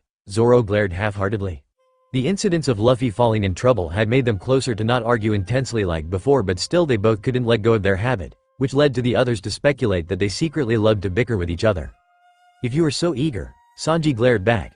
You two stop it, Nami growled, getting on her legs. I'm hungry, Luffy whined, stomping his legs like a little 5-year-old throwing a tantrum. Go fish of something till I make actual food, Sanji grumbled half-heartedly as he walked off. Let's go fish. Luffy hoped to Chopper, Usopp and Kark gleefully. How the hell do you have so much energy? Usopp grumbled under his breath before getting up to gather fishing rods. Don't we need bait for fishing? Chopper asked when Usopp arrived with fishing rods and without anything as a bait. Don't you know who I am? I'm the great fisher, Usopp. The one who can fish without any baits. Usopp boasted with a nervois laugh, making Chopper's eyes sparkle instantly. But the truth was that he didn't want to remind Chopper in front of Luffy that they were running low on food. It had already been a week of leaving from Drum and the food which they had stocked was on its last leg. Sanji had absolutely forbidden everyone from mentioning it to Luffy, knowing how the said teen would deliberately starve himself if he knew it. That's so cool, Luffy grinned excitedly, knowing Usopp's lies well but still going with it. After a few minutes of their fishing, it was only Luffy who got actual fishes in his hook, while Chopper and Usopp got nothing, which would have made them tired, but the soothing presence of Luffy was not only keeping them going but also somehow making their fatigue from the training go away. How are you catching them? Usopp asked, bewildered at the amount of fish in Luffy's bucket. Dunno, Luffy shrugged, while continuing to sing an offbeat song. Gu. Sanji stopped himself from announcing that food was ready when his eyes landed on the mist which was heading towards them. Nami? Is that thing safe? He questioned, his eyes going to the mist and then to the trio who were sitting on the railing of the Mary. Oh, don't worry, Sanji, it's nothing but steam. Nami answered, taking a look at the steamy area where they were heading to. Steam? From the ocean? Vivi questioned, looking confusedly at the area. Yes, there's a hot spot there, Nami answered, turning to the said blue-haired girl. What's a hot spot? Chopper questioned, looking at Nami. It's what we call a place that spews magma. Underneath this is an underwater volcano. Nami answered Chopper, who was looking at the mysterious area with bright eyes. A volcano can exist underwater? Chopper asked curiously. Yes, in fact there are more volcanoes underwater than there are on land, Nami explained with a soft smile. Ooh. Usopp drawled out. Who cares, it's not like we can eat it, Luffy whined. He was feeling hungry after the training. In some thousands or 10,000s of years from now, the underwater volcano here will give birth to a new island. Nami explained further with a smile on her face. Oh Nami, you're so intelligent, Sanji praised, nodding his way to the said girl. This is an amazing place, isn't it? Vivi asked with amazed eyes. Yes, it is. Nami agreed with the other girl on the deck. In some 10,000 of years, huh? Wonder if humans can be alive by then? Luffy questioned, making the ones on the deck look at him oddly. It was only Zoro who understood what Luffy exactly was meaning to ask.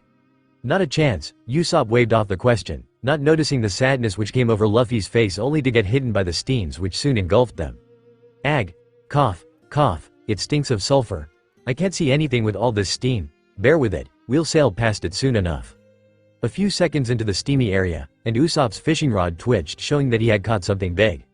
It looks like a big haul, Usopp spoke with joy as he started pulling his catch. Oh really? Chopper asked, squinting his eyes through the fog to look at the thread. We caught an Okama, Luffy and Usopp gasped as the steam cleared to reveal the man who was wearing a swan outfit and makeup on his face. Oh my, how did I end up in a fishing hook? The said Okama who was dangling from the fishing hook questioned. Sanji scurried away from the deck the moment the Okama was pulled on the deck. He has no wish to entertain the said Okama and hence he took refuge in his safe place going to prepare some drinks to pass his time. Please forgive this little swan for wandering into your ship. The Okama apologized bowing his head after he got pulled over by Usopp. To be rescued by pirates I've never met not heard of. Bon Kurei said, his eyes going over to the black flag. I shall never forget the debt I owe to you, now then. I am a little peckish and a hot bowl of soup are shing, if you please. Oh hell no, Zoro, Usopp and Nami exclaimed at once. I'm already starving here, Luffy whined and as in clue his stomach grumbled making him pout and look away cutely. That little gesture was enough to make the Straw Hats who had endured hellish training feel relaxed. Oh my, you are such a cute little thing, Bon Kurei stated looking at Luffy.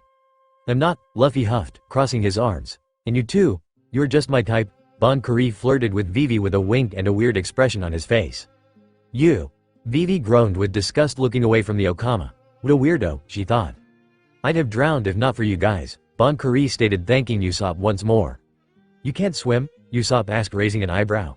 Yes for sure, he's a fruit user, Luffy completed Bon Kurei's words for him, sensing the fruit powers coming from the Okama. The said Okama nodded his head. Really? Which one?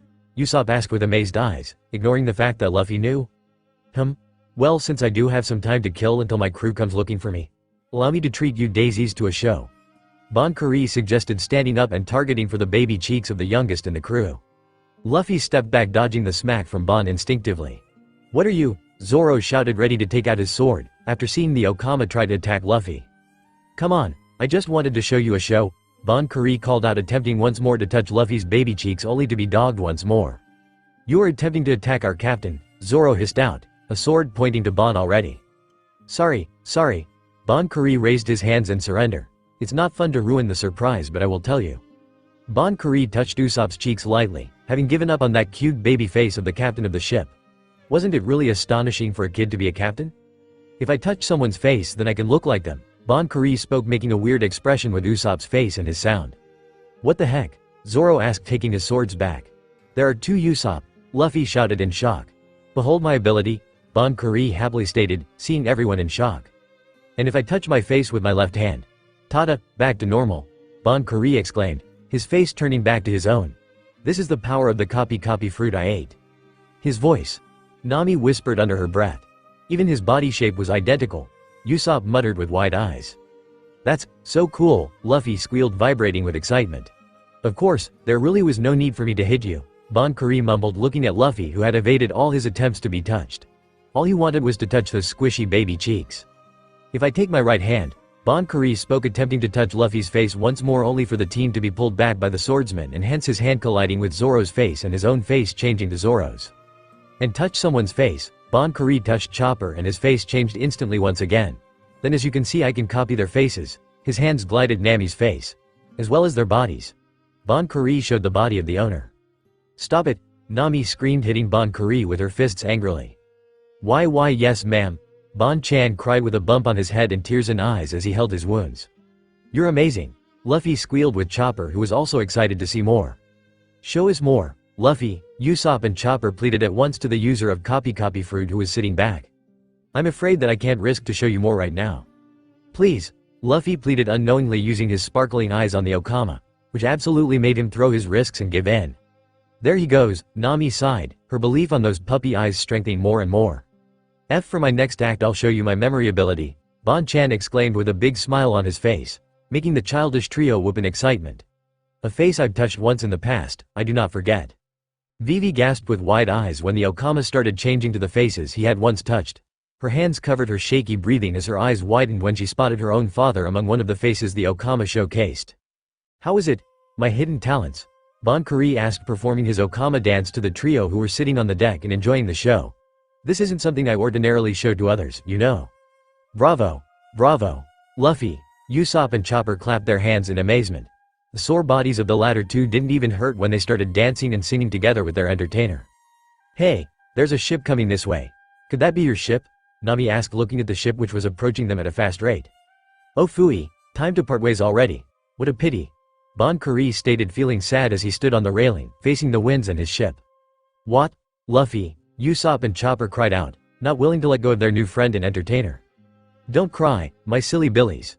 Farewells are an inevitable thing if you sail the seas. But remember this, Bon Chan called out dramatically. The length of time spent together, his eyes gathered honest tears as he looked back at the new friends he had made, has no bearing on true friendship. Let's meet again someday. Luffy, Usopp and Chopper cried out together when the Okama jumped off using his acrobatic skill to his own ship. Let us be off. Bon Kurei ordered his crew. Yes sir, Mr. 2 Bon Kurei, his crew replied enthusiastically. Mr. 2? Everyone from the Straw Hat crew shouted. That was Mr. 2 Bon Kurei, Vivi shouted, collapsing on the deck as her legs gave out. Vivi, you weren't aware of how he looked like? Luffy questioned, tilting his head. I'm afraid not. I've never met Mr. 2 or Mr. 1 and his partner. I also don't know about their abilities. But I have heard rumors about Mr. 2. That he looks and talks like an extremely flamboyant Okama, and wears a swan coat that read, Okama Way, on the back. Vivi sniffled, covering her mouth. You really should have realized it sooner. Luffy, Usopp and Zoro waved their hands at Vivi, hearing the precise details which Mr. 2 had on him. When he was showing off all the faces he memorized, I noticed that one of the people was my father. Vivi looked extremely shaken as she said those words, making Nami give her a gentle hug. Just what on earth? How you been using my father's face for? If a guy like him could transform into the king of Arabasta, then there's a whole lot of damage he could do, Nami blurted out to Vivi, who was hugging her back with teary eyes. Seems we let a dangerous one skip past our fingers. Zoro commented with a sigh. Leave it on Luffy to make the enemy friends before the actual fight. He was an enemy. Chopper sweated out. Yes, he's quite troublesome enemy to face, if he realizes that we were his enemies. Then with that memory still, he'll be able to change into any of us, making us unable to trust each other anymore. Nami gulped at the very thought of how the Okama would be using them. But I can easily tell who is who, Luffy stated with a grin on his face. But we can't, Usopp groaned. It's good that he hasn't touched your face or Vivi's. Yeah, thanks to Zoro for pulling that idiot back, Nami grumbled. Zoro nodded. If the Okama would have Luffy's face, then only time would tell what he would have done with the young god's face. He really didn't want to think about that. Come on, it would have been fun to have Toomey, Luffy chuckled, making the others look at Luffy with disbelief. Don't you realize how serious this is, Luffy? Zoro questioned his captain and the god. But still, I don't think it's a serious problem, Luffy argued back. He liked Bon Chan. His words and their friendship which had kindled in the short time was genuine. And that was all that he needed to know for now. Luffy, Nami groaned at the kid-like teenager as she helped Vivi, who was too shocked to captain. It's really not good, and it's serious, Usopp chided, acting as a reliable adult even if he was only few months older than Luffy, and his legs were trembling a little at the thought of having enjoyed with top Baroque work agent. Is it really not serious? Chopper asked, tugging Luffy's shorts, which made Luffy grin wide and pick the little reindeer in his arms. Nope. Luffy grinned back to Chopper with his soft, carefree smile. Hold on a second, Zoro thought out loud.